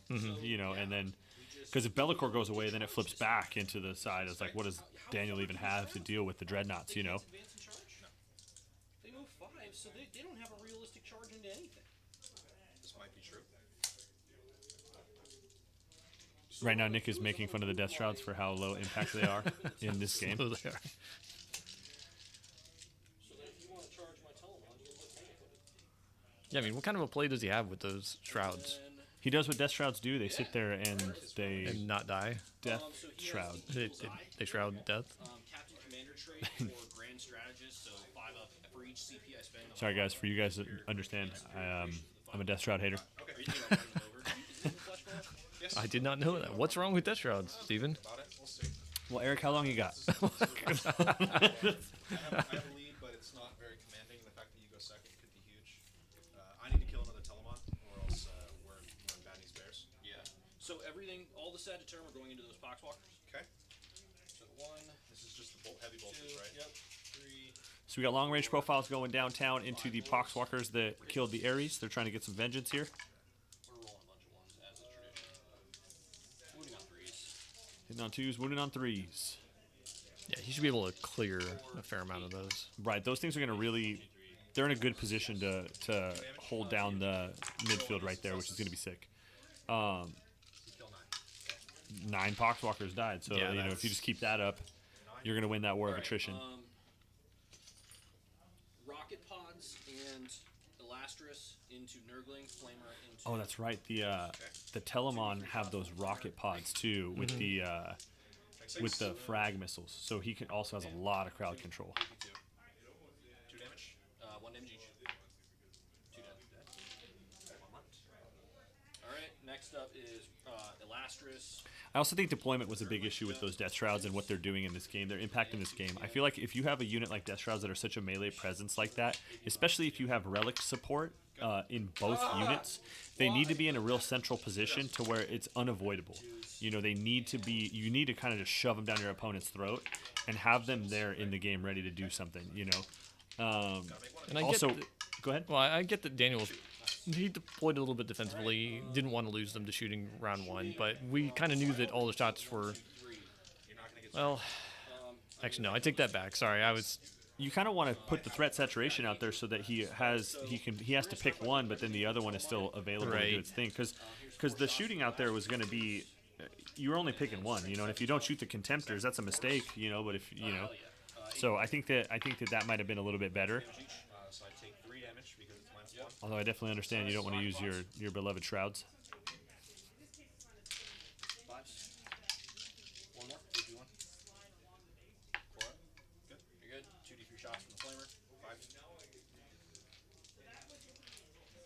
dice. One more, AP2. Yeah, so we actually, this is responding to chat about the dice. We do have 2 sets of dice that are normally used for stream. Daniel asked to use his own set, and we allowed it. So now we know not to do that in the future. One, AP1. Take it down to 5. Yeah, so we don't get to kill him. That sucks. So we gotta feed him. We gotta feed you with the lattice. Because I really want those points. Alright. Alright, so we have moved, we have shotted, we have charged, we have lost our Chonker Boy airship. What are your Twiddle last targets, by the way? I've never asked. Bellicor, the 5-man shrouds, and you already killed the other one, so that actually modifies this. I never even asked what your fucking last target was. Alright, so we're gonna go ahead and we're gonna charge the Galatis. So we're declaring some charges here. Nick's about to charge some Galatis, his Galatis, into the drone, I believe. What he's trying to achieve is a stranglehold. So charge was successful. And then, so we're gonna fight you. Yeah, he doesn't have any other charges. I think everything over on the right-hand side fell back. Everything else is too far away. So yeah, he's trying to take out that that drone. If you can take out that drone, it'll give him his. Will that give him stranglehold? He has. He's got. So there'll be 3. 2, 3. I think we just gotta believe. Yeah, it'll give him stranglehold because then Daniel will only have hit the ones in his deployment zone. Plus D3 for swinging. Yeah, we do have. I think there's Nurglings right there still. What's going on? 5 plus But that's not capping the point. 7. Right, no, because the Venatari are OBSEC as well. Yep. So he holds that objective. He holds the 2 and 1, but he needs to get Daniel off of that 5th objective. The shield captain is. Although technically it's contested, so he does control more, right? Yeah, for sure.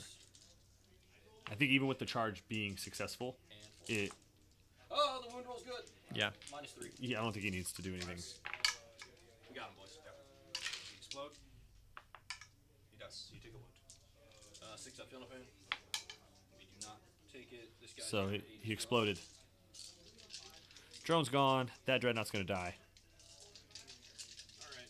Yeah, but that was All I gotta all say according to about plan. that. So, we're gonna use Strangle again. Yeah, the Contemptors, the Did I- Custodian Contemptors are low impact on the game as far as like what they're doing. They're not giving up while we stand. They're not giving up, much. They're not OBSEC, so they're not really playing much of the objective game in a heavy sense. In this case, they do, but I think that this is a good trade here. Those 3 points are worth way more than doing nothing else. Right. Alright. Yeah. So this is the top 4, right? Yep. Top 4. Do I get CP? This is bad. Bad news. Step 2. So feeding you the Galatis doesn't cost me anything. I think what you do now, if I'm Daniel, I think I do on objective 5, I get those shrouds both up there and I just slingshot them ahead and get them into the fight with the charge movement. Because you can move up his 5. If he gets a hefty charge roll, he can really just launch around that objective, kill that thing, and then consolidate and just be right up on that rear objective back there. Be a 9-inch charge again? Dude, Bellicor is so busted. So what do you think? Do that to challenge 0.5, have Bellicor move up. Well, the problem is the the shrouds aren't going to be able to stop the rear point back there. But what he can do here, he can achieve his stranglehold again, and what he positions himself for is to really force those other 2 dreadnoughts, the one of them being a while we stand target, Yep. to have to stop it, or otherwise they're going to get charged again. And I think that now Daniel just has to impose his will and use the Poxwalkers behind to hold the objectives, and he's just got to send those shrouds ahead. You are within 12. Wait, so I'm considering Tangle Footing at the start of the move phase here. I ignore this. These are Death Guardians. Oh, okay, never mind. So if you want to spend it. Yeah, I can spend the CP and then do nothing. Yeah, sure. So let's see what Daniel does here. Let's see how this movement goes, because this is going to be super critical. What I hope he doesn't want to do is just send that 1 unit ahead and chill out. I am natively -1 to hit. Although I guess on the hindsight, though, if he did get over aggressive and overextend like that, he is opening himself up in essence to everything Daniel has left, or Nick has left to shoot, because he'd be getting two Telemons, the whole unit of Sagittarium, and then the Galatis charging and whatnot. You're going to take some heavy damage there. Where, Singular Guard had no drawbacks. Sorry, he's advancing. And that was kind of like the thing that sucked about them. So we're getting some forward movement here. Daniel's got to move out. Without Bellicore, you probably don't kill the Venatari. I have to throw Bellicore at the Minotaur. Yeah. You know? So you have I think now is where Daniel just has to impose those really killy units. Now that there's, I mean, Yeah. obviously he's not going to win anything at shooting at this point, you know. The Venatari. Yeah. So definitely it's, not. he's got to just get everything up there. Same thing with Bellicore, dude. Get Bellicore in there, fight, get close, force the action. You know. Minotaur, you're not gonna. And he was talking about throwing Bellicore into the Venatari. Yeah, he'll probably wipe them, but then it's like we were saying, that puts it in prime charge range to that Telemon. Does the Telemon kill him though? What else is? I don't know. I might do it. I mean, he'll get shot at by the Sagittarius as well. Because here's the thing: what is Bellicore going to do sitting back there? Still have my 1 CP. Okay, good. I'm glad. Because what is Bellicore going to do sitting in the backfield for him? Nothing. You got to get that. That model's got to be at this point when you've mitigated the major shooting threats. You know, he's only taking a Telemon. You know, being to getting shot, and you know, Bellicore could also, if he gets a charge movement, go up there on that canister. There's no trans. You know. Yeah. And he's not getting charged then by the Telemon. But at his previous position, I was thinking he could potentially start moving this direction to reinforce his side, because then if you get a charge in here, maybe a long bomb charge down here, Right. you can actually really do damage on this side.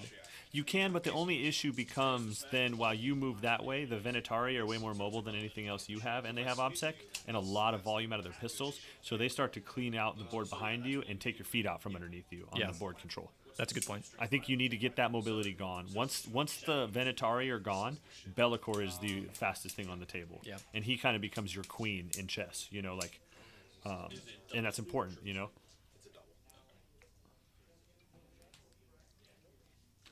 And we're seeing Nick not really take the bait at shooting at Bellicore, you know, which is important because, you know, No, it's a if you smart can move. if you can gauge that your opponent already is kind of has the mindset of I don't want to shoot at that guy, I know the value goes way too far down, then that's a big thing. And he's been doing what we kind of discussed earlier. He's been focusing shooting on those OBSEC units, which is probably the smart move here. I think that's what you got to do, because once I mean if you're fighting a couple Terminators and a Bellicore, and you've got, you know, all your Dreadnoughts, you're in a pretty good position, I think. I actually thought about taking battle lines. See, battle lines wouldn't have been bad either because the two center objectives are close enough that you can just park here and then hop to either way. So that's And the on this board, on battle lines, like, what would I have done? Yeah. Nothing.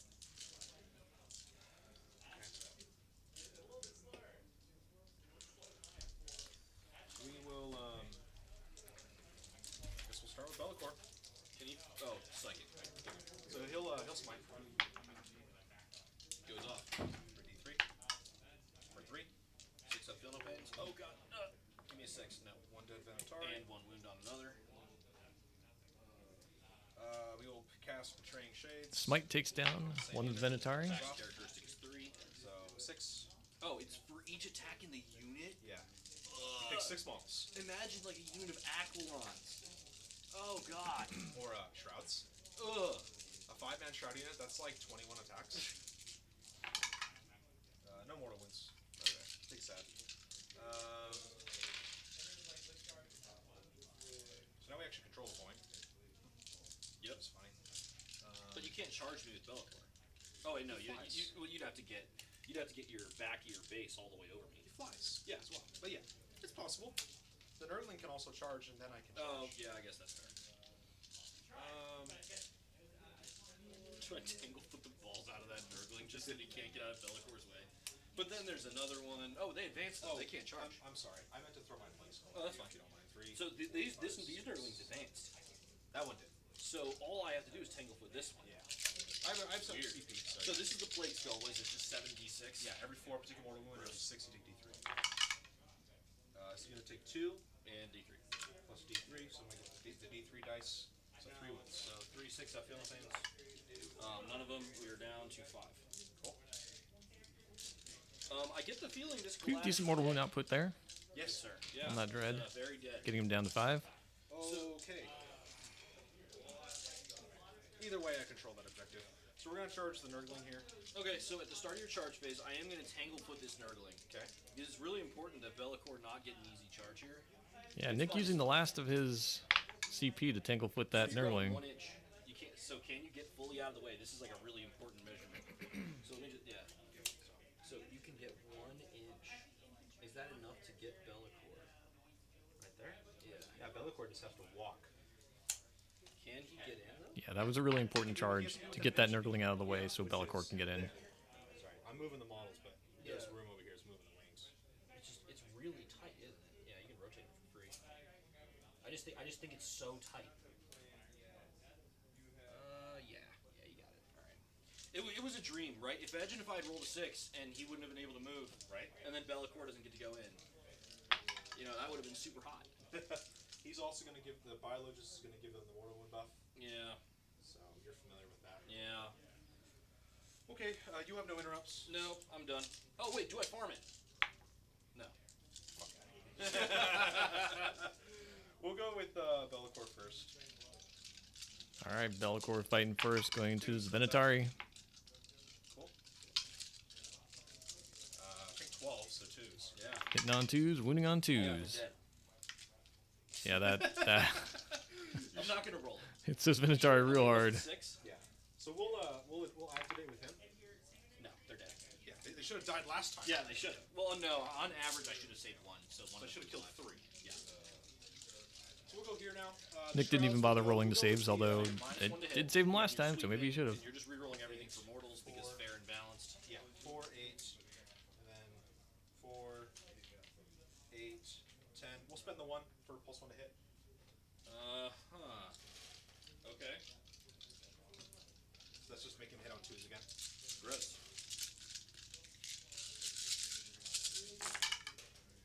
And you're just rerolling anything that's not a 6, right? To wound, yes. That was a lot of 1s. Holy shit. Alright. Looking for 6s, but 5s also wound. A lot of 1s. 3, 4 6s. Oh my god. So that wounds. That wounds. This is 2 more mortals. stupid. So you're gonna take 6 mortal wounds. Do you want to just see if that does it? Yeah. So this is 6. Yeah, so Nick's going to roll his Feeling the Pains against the mortal wounds. So no, we just barely died. Then you Takes also him out. take all these wounds Oh as yeah. well. So do I explode? So pretty productive charge phase there. Bellicor deleting those Venatari, and then the Shrouds on the other side, destroying that Dreadnought. So now that's a big deal because now all of a sudden Nick is all the way in his own deployment zone. Yeah, pretty much. that's He's got pretty the one- huge. and he's got to be real cagey about what he commits up there. So we'll see what happens. Man, this is a pretty even game. I think the damage is already done. I think he's fulfilled his purpose. So let's see. So for all of you guys that are local, I don't know how many of you guys that are watching live in the greater San Diego area, but every Thursday night we have a event here called TNF at Onboard Gaming. It's kind of where we practice, train, have fun, and play competitive games of Warhammer in order to kind of sharpen up for any sort of tournaments coming up or leagues or anything you want to play in. So we have that every Thursday night. Starts at 5:30 and runs all the way till store close. Great people here. It's a good chance to get in, and if you want to make a splash and try to get some practice or just elevate your game as a whole. There's a lot of intuitive people. So if you are around this area, make sure you stop in, check it out, say hello. Everyone's always very welcoming. Yeah, and it doesn't matter if you're a competitive player or just a new player starting out. We've got a lot of Warhammer players in here of all skill levels. Steven and his crew have put a lot of effort into just making it a good place for everybody to be able to come in, just get acquainted with the rest of the people playing, learn some more about Warhammer, have a good time. Kill these shrouds for sure. So, yeah, Everybody's a competitive player, Eric, because nobody likes to lose. that's right. Wait. Yeah. No, there's no way. I'm done with Strangle. All I can do is stop you from scoring, which I can't really do anyways. So we're probably both gonna wash for like 9 on Strangle. I think so. So Nick's assessing and kind of laying some stuff out here that's super important. Another thing I'd like to mention is that your command phase is a super important phase, and at the higher levels of skill you get to, a lot of people tend to put a lot more focus into the command phase. I feel like a lot of people that are brush over it very quickly, but you'll see your really high level players use the command phase for not only gaining CP and dishing out your buffs, but that is the phase that you map your movement out. You really set up what you're going to do that turn and how it impacts your following turn. So when when you're setting it up, you saw Nick doing it perfectly. He's like, well, feasibly, my stranglehold here is going to be kind of complicated, and I don't know. I think at this point I kind of have to just abandon it. But what I can do is refute you from being able to score it. And he's really mapping out what he's doing for not only this turn, but the turn after that as well. So I think that, that's just one thing to point out to people that play if they don't do it. You always want to use that command phase to map out your movement, be deliberate with it, map out what you're going to score, what unit is going to perform what action, and kind of just really go over your turn to yourself real quickly. And then from that point forward, then you execute all of that stuff and you adapt as you do it. But that's a really good phase to just take a breath, take a step back, assess the board state, assess your forces and how much you have, assess your opponent's threats, and just really make a lot of decisions there. That's actually some super good advice. And I see a lot of new players, and even some veteran players as well, that kind of almost skip the command phase and obviously forget to do a lot of things you're supposed to do in there. But no, it's being able to sit down and really just plan out or map out what your strategy is going forward is, I think, a very smart move. The Ares is dead. I think that's a game losing. I think that's like actually game losing. Yeah, Nick is spending a lot of time here trying to actually map out what he's going to do. If I was him, I think he has to just pick one unit that's performing, doing, really just contesting aside for him and just really put a lot of effort into it, I think that, maybe you set up your other Telemons and whatnot to... I mean, it's an iffy spot because the Death Shroud are covered by the other Death Shroud. So if you go in there on those Death Shroud and you shoot them and then kill those 3, you got the other ones coming behind you. And I don't believe the Plague Skull's been used yet, so he's going to slap you in the face with a bunch of mortals. He or used it on the Dread. Oh, he did? Okay. Yeah. So at least that's there. But still, 5 Shrouds with the Cleave attack is going to punk something. Or do you back up the Telemon on Objective 6? Do you move your Sagittarium over a little bit and use the other Contemptor off to the peripheral to move forward and really put Bellicor where you want him, kind of, Put him there to be like, hey, man, deal with this Telemon. It's worth 5 points, but he's going to come out and I'm going to hit you too. Yeah. So I think this is kind of unfortunate, but I think this Telemon here is a little bit stuck.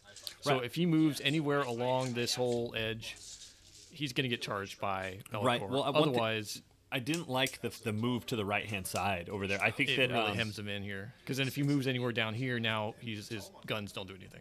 Well, and yeah, he's also just he's kind of out of the. He can't support anything else over there. So I think had he Right. fallen back and gone inside, it was a little scarier, but it also might have worked better. Yeah.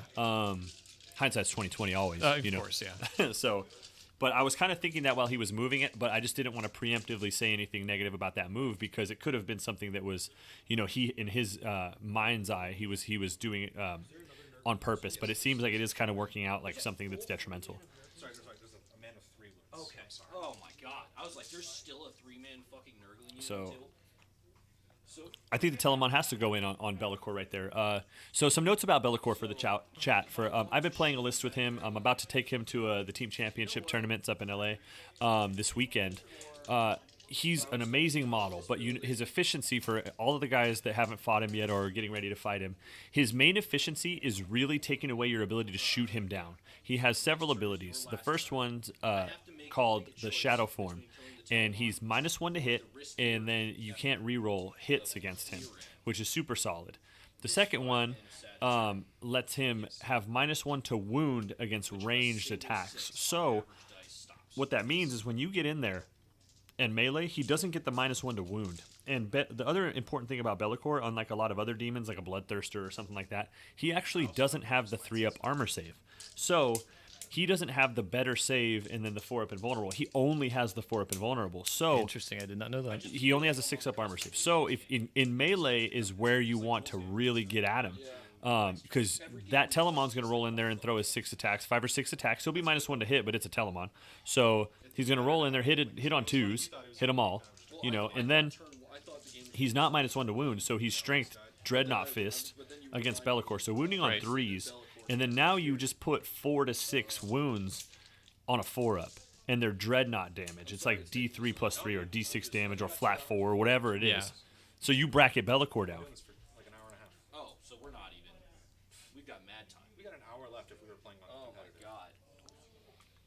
No, don't run away. So, I mean, it's been mentioned, chat, but yeah, I think jumping right on in there is the way to go.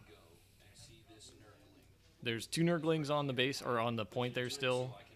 I don't know if it's better to try and shoot them off and then charge Bellicor or what, but I mean, I think that. If it was me, and this is obviously, I play Bellicor, so I know where he's the most susceptible to damage. It's pressing the 4-up invul. So I think you could put the Sagittarium. You can move the Sagittarium a little more aggressively, you move them up there, and you can get both profiles into Be'lakor because they do have that melta profile. Oh, they do. Okay. And then you also move up and you shoot the Telemon guns there. You could also back up the Telemon at Objective 6 and shoot them there. And just try to, you're not going to be efficient. You're not going to do a lot of but damage. anything is something. Chipping a couple matters, so that way when that Telemon goes in there, you can move them bracket up. him. Because you do them up. reduce the volume of attacks from Be'lakor. Be'lakor doesn't lose weapon skill, but he does lose strength and attack volume. Okay. So he goes from 7 to 6 to 5, which is huge. So we are doing that. But it looks like, yeah, Nick is electing to Since all the OBSEC move on back. the side of the board is going to be gone, I can afford to leave a single model on this objective. I think that's dangerous. I mean, that's going to give Be'lakor a chance to move over here or over here. 6-inch charge. Well, the other side of it too, guys move the down. flip side of the coin is, you're going to roll in there and have your desperate gambit and do some damage to Be'lakor. But if you don't kill him, the Telemon probably dies. I mean, realistically, it's D3 plus 3. So, I mean, even at 4 damage a whack, I mean, he only needs to get 4 of them through there to kill him. And there's no invulnerables with the cleave. So the Telemon is, not looking super good. So I've got a 2-inch However, if he brackets it, it's a I don't know. Yeah, but I mean, comparing the two options here, there's the potential for success. And now, with what he's done now, what does he gain out of it? I think Because now, yeah, you can shoot a little bit into Be'lakor, but you can't move all the OBSEC bodies off that point. Right. And then Be'lakor gets to choose what target he wants to chomp on next turn. denying you a 15. But I don't want to do so in a way that is likely to have the Telemon be killed. So I think we just have to rely on all the shooting. So yeah, Cooper's team isn't coming. There's some fire up north, and they gotta go.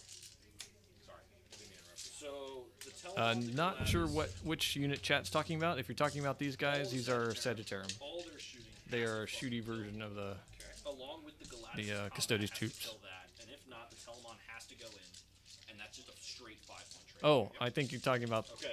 Sorry. Let's do it. Oops.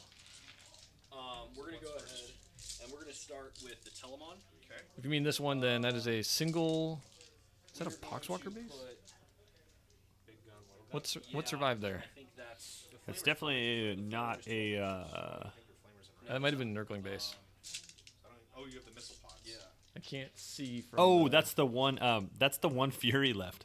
Oh, Fury. So one That's Daniel's singular one Fury. Okay. So you can. This guy's easy advance, 3-inch advance. but I've got 2 guys on this objective. And after I go here, I can consolidate more on. So I think we end up fighting with the Sagittarium instead. All right, so here's what it is. This is the Elastris into back Nurgling. Okay. Missile pods. No. So he's shooting Contemptor into the Nurgling. So Nick is electing to not focus into Be'lakor at all, which could be a good idea. He's electing to try to take out all of the stuff around Be'lakor that actually has OBSEC and can control the board. I think he's kind of relying on the fact that I think he's wanting Be'lakor to kind of have to commit to the Telemon and then almost effectively kind of pop him out of the game. But I don't know if that's. Please. We'll see. We'll see. So you won't kill him. You don't do anything. No! But shooting at Nurglings better. We will soon see. No! I have to put 2 Sagittarium over there. I can't afford them just like yeeting themselves onto my. They're OBSEC, right? Yes. I can't afford not. I just cannot afford to have them yeet themselves onto my 2 objective. points. You won't be able to raise the banner. Again. Say again?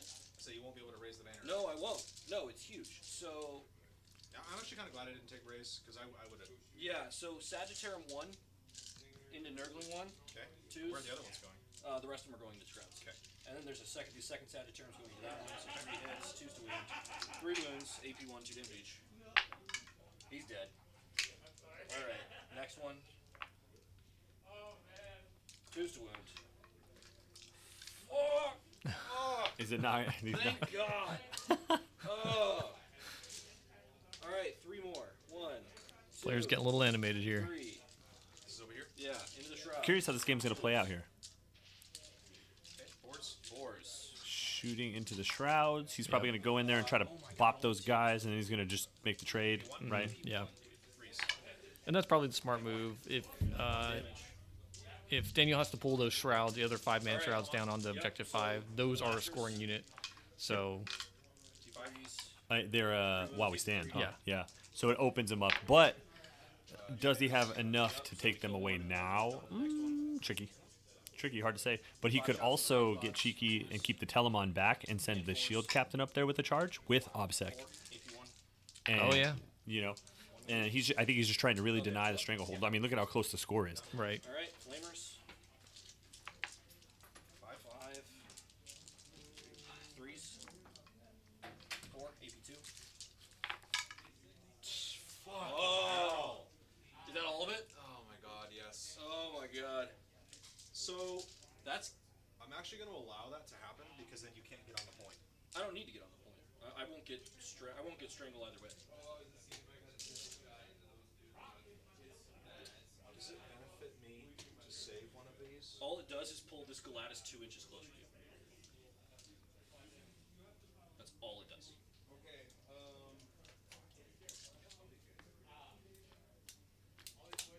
I'll allow it.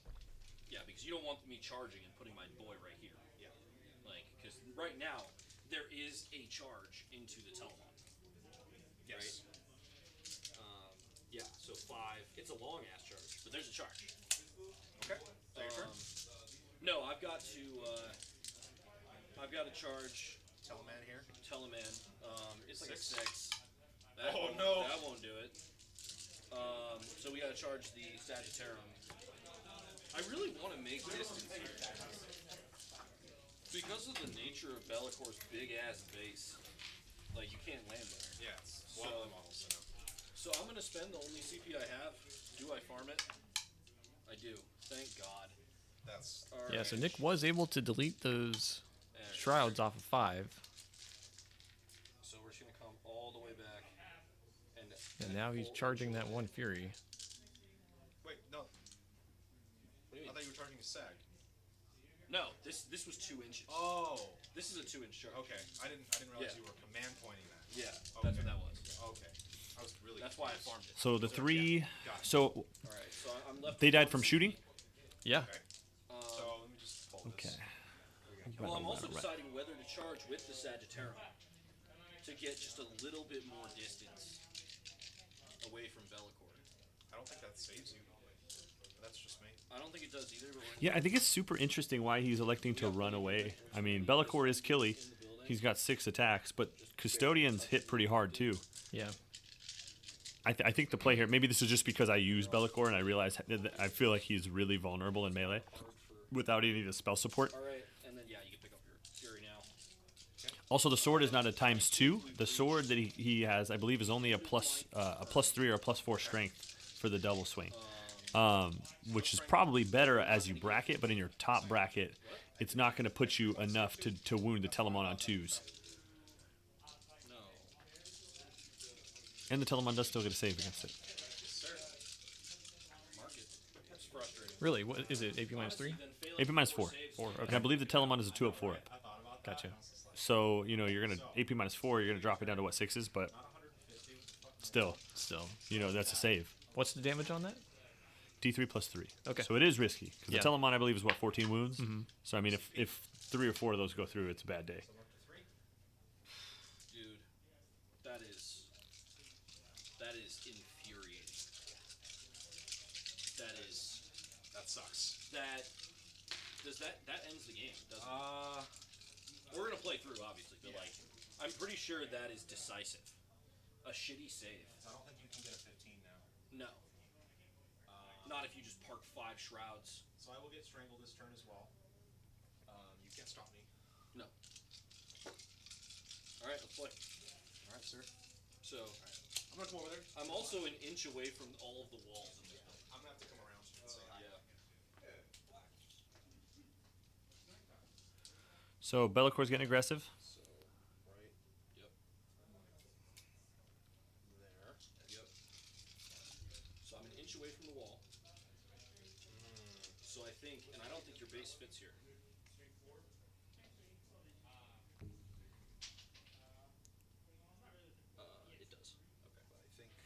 it's so long. That's so long. But if Bellicor flies, he can just go on the top level, yeah? I think Bellicor's just gonna have to stand there. To be honest, let's do a little bit of nerd math. Okay, so you're gonna get 2 more banners next turn. Yep. And then I'm gonna get 2 at the end of the game. 2 at the end of the game. And then I think you'll get 10. Yep. I will. So it does this thing where like the little pointer where it says you're typing is on the right side of the 0, and then you immediately type it goes to the left. It's just like, what the fuck? That's frustrating. I hope I have it by a point or 2. So okay. So if we talk it out, so I maxed primary because I got the 15. Yeah. I was failing those. So I have a 40. Yep. You'll get a 40. You will get 4 for banners, so you'll be at 10 for Yes. banners. You will get 9 stranglehold because you can't stop me from doing that. Correct. Oh, well, there is a world where I walk the Telemon onto this objective and advance the Sagittarium over here. He can heroically intervene. Yeah, and then if one of them makes a 6, I get. So just so you know, I have 3 CP, so I can fight again with Bellicor.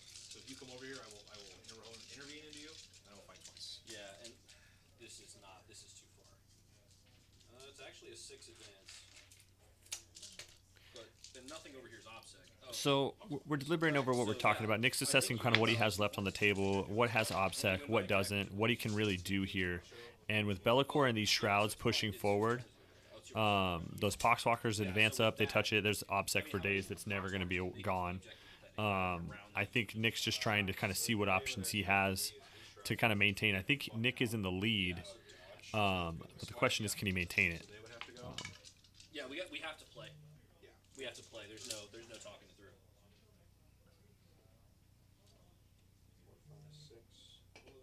Because I get that hot bottom of I still feel that there's a path for victory here for Nick. It's just going to be really tight.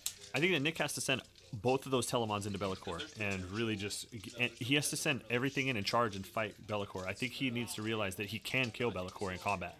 Yeah. You know, he can't shoot him down very well. And then this is your last turn. And then Crumpbot and Bangro number 2 get in there and clear that objective. Bangro number 1 got But it's irrelevant because I don't get the 15 anyways. So yeah, the game is probably. Oh wait, no. If I clear all. Interesting of this, move there. He did move the shrouds back. Pick it up and live. Looks like he's going to try and screen off that objective with the Poxwalkers. What's the final? it's going to be 79 to 82. So I'll get Strangle. Oh my god, what a fucking game, dude. Finally, though. Oh. All right, so it looks like That's always a fucking. Daniel ended his turn and Held on. They both just ended it, and now they're calculating. Those Venatari living. So let's go ahead and see them calculate it up, and then we'll have them both in here. I think Yeah. that's such Honestly, I a needed everything. close game. I think that the one thing that really hurt Nick the most, because I think Nick was set to win that. I think that he just needed to get in there, and I feel like he didn't think that he could. I don't think that he felt like he could deal with Bellicor. Now it's easy to say for me when I'm not sending my Telemon into Right. the wood chipper. So that's interesting. Bear with us, chat. The players are going to go ahead and update the tablet for the final round to reflect the final round scoring, so you guys can see the actual score, and then they'll come in here for the interviews, and we're going to talk it out and kind of see what happened. Yeah, so short version, Daniel finished his turn. Nick elected to just pass his turn, and it finished the game. So yeah, we're getting the final score here in just a moment. And it looks like it has updated. Daniel has won 82 to 79.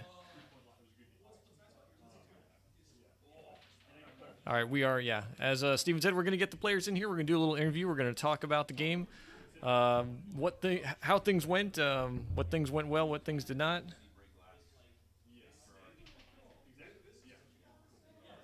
So don't go away. We'll have them in here in one moment. They are excitedly discussing the game right now.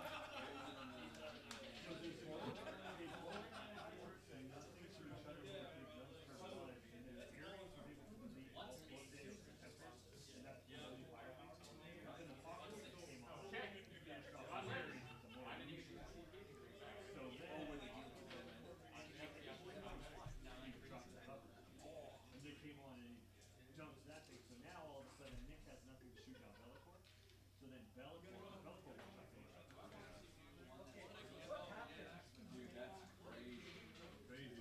Yeah.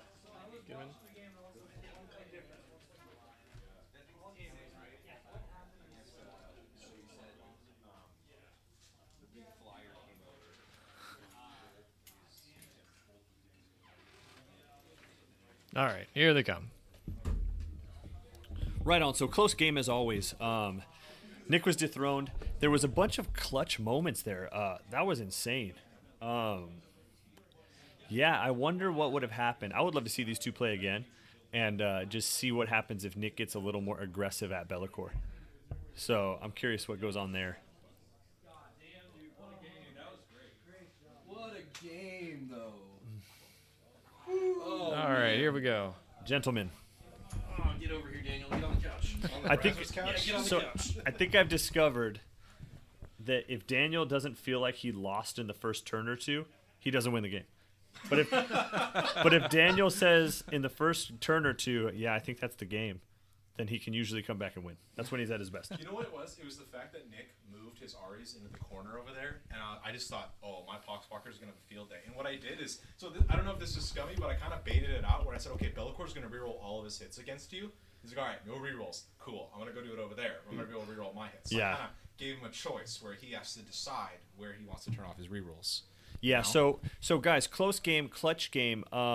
Dude. So a great let's game. talk. Let's talk. Such a good game. Let's talk Oh over a my little bit. God. Round one, you guys both take all of your big guns and do nothing to each other, like no meaningful damage, right? I killed half of 2 Contemptors. You know, that's not nothing. Like, It's turn 2. was that turn 2? That was turn 2. Oh, it was turn 2. Okay. I think you effectively killed half of you. You didn't kill. The thing that sucks about doing wounds to a Contemptor is they don't bracket. So you did enough to not kill a Contemptor, which was like, dude. And then Daniel puts a whole bunch of Contemptor fire into the Ares and does like nothing. Nothing. So you guys were just sitting there looking at each other, and it was like, wow. He leaned into the mic when he said that. So and that was Nothing. super interesting. And then, dude, it was just a chain reaction of events going back and forth, and it was just it turned into Bellacore flying around, making the board scary for you. You couldn't custode him. Well, no, the game went exactly how I wanted it to. I ran away. Bellacore went to fight on the other side. They all came back.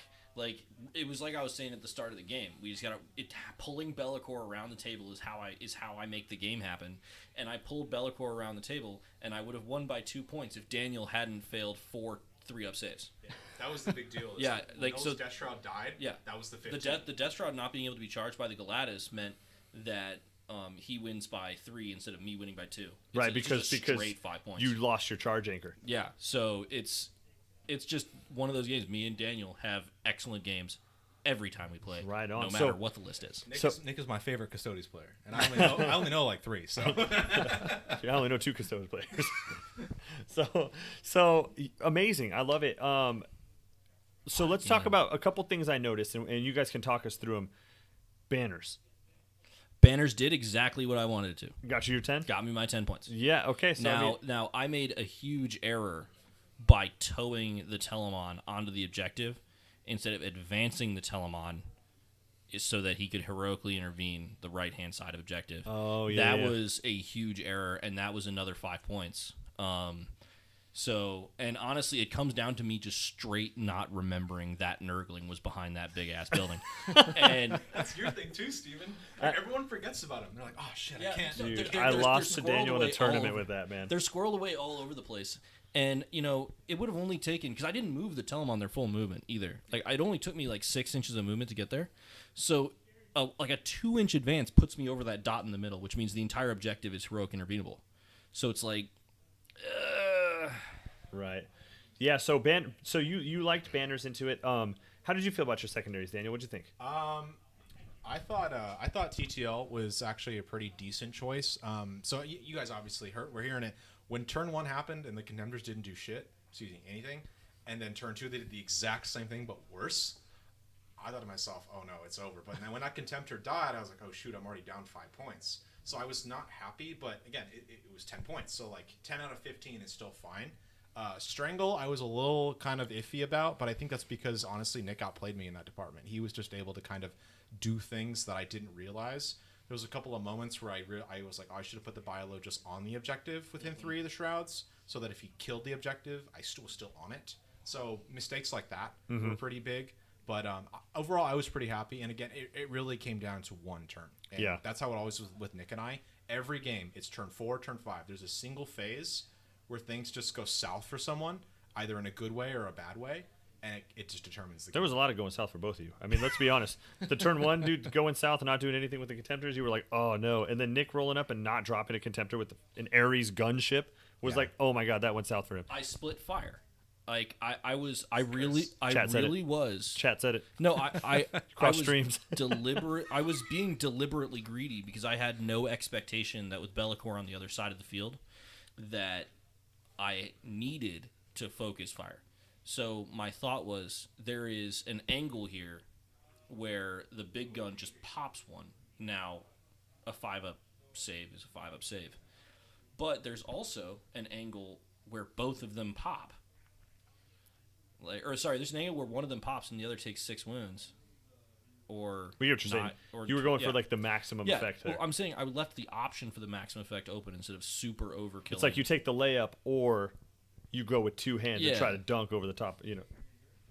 Yeah, you know, it's funny. We were talking about this when we were deploying. A lot of the Custodes guys were pretty excited to see this game. I think the Ares does have play. I really think it does. Especially, and as Shadowkeepers. I don't think Emissaries is a good choice. No, Emissaries would be garbage. Dude, when you made 3 5-up invulns from those rockets, I got real scared. I was like, ooh!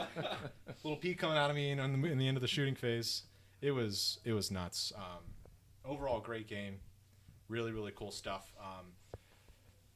What? God, it's such a good game. It's so nice to have games like that. I gotta say though, I'm really digging Harbingers for Death Guard. Being able to reroll all my hits for those mortal wounds. I played Kyle, his Eldari. They wiped 5 bikes. Yeah. Just. Like I also think that in this, I love what Be'lakor does in your list. I think that he's not going to be amazing in every game, but the thing is about that is he does give you what sometimes the Shrouds can't do, have 12-inch movement, but he can still deliver a beat down like that. Or he gives you the ability to use a lot of different versatile stratagems. He has some psychic ability. He just gives you something that can, you're not just, I'm going to try to shoot you and have garbage hold the board. It's like, I'm going to shoot you, and I have this beast of a dude that's also going to be there. I just feel weird about the new Daniel list because the gun line was so effective. But it didn't win games. Didn't it though? No, I would play people like Steven, like his Dark Angels fall flat, you know.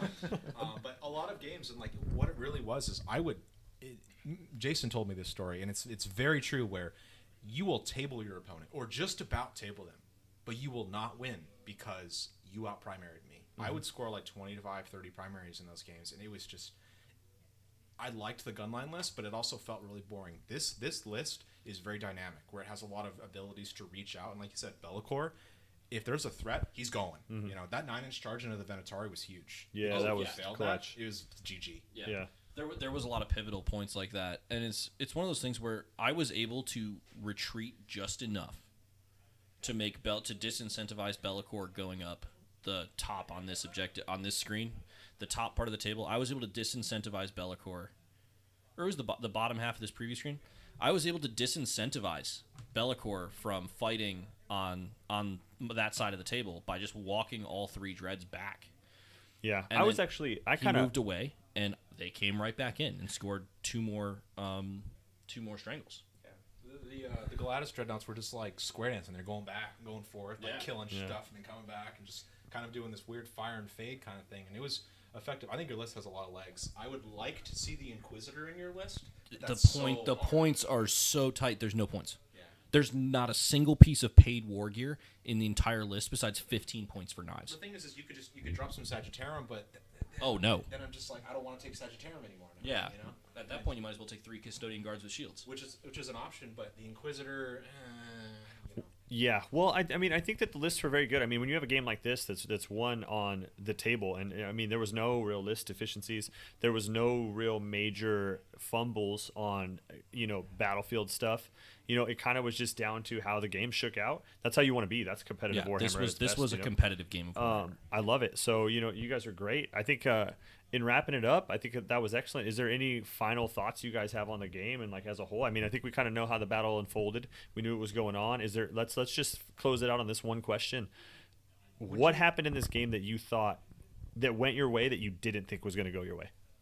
I thought I was going to do a lot more damage to that Ares. Like, I think if I had got it down to at least half, the game would be pretty decided at that point. The fact that he made those invulns and just took all of that firepower, that was it. And I was just telling Anthony when we played, because I played a game before this, and I used up all my luck. I was rolling 6s for days with those Contemptors, and they were just shredding orcs. And then when it comes to the Ares, no. Yeah, and for me, the thing that stands out to me the most about my play is my continuing failure to be aware of like small pieces of the board state, like those like that one Nurgling hiding behind that building, or the math of not giving myself a 100% charge. I gave myself the right charge range to charge the shrouds, but I put in enough shooting that there was a chance that I could fail. And you never want to give yourself anything other than a 100% chance to succeed if you're able. Right. Yeah, I think that's a spot-on assessment. Well, great game, guys. Love to have you. And Nick, what a run, man. Tragic that it ended. A lot of people were rooting for you. Dan, man. It's not tragic at all. This was an excellent game of Warhammer, and this is why I play. Daniel, let's see what you got, man. All right, guys. So right on. That's the game for us. Hope you guys had a blast. Hope you guys were able to watch and pick up some stuff along the way.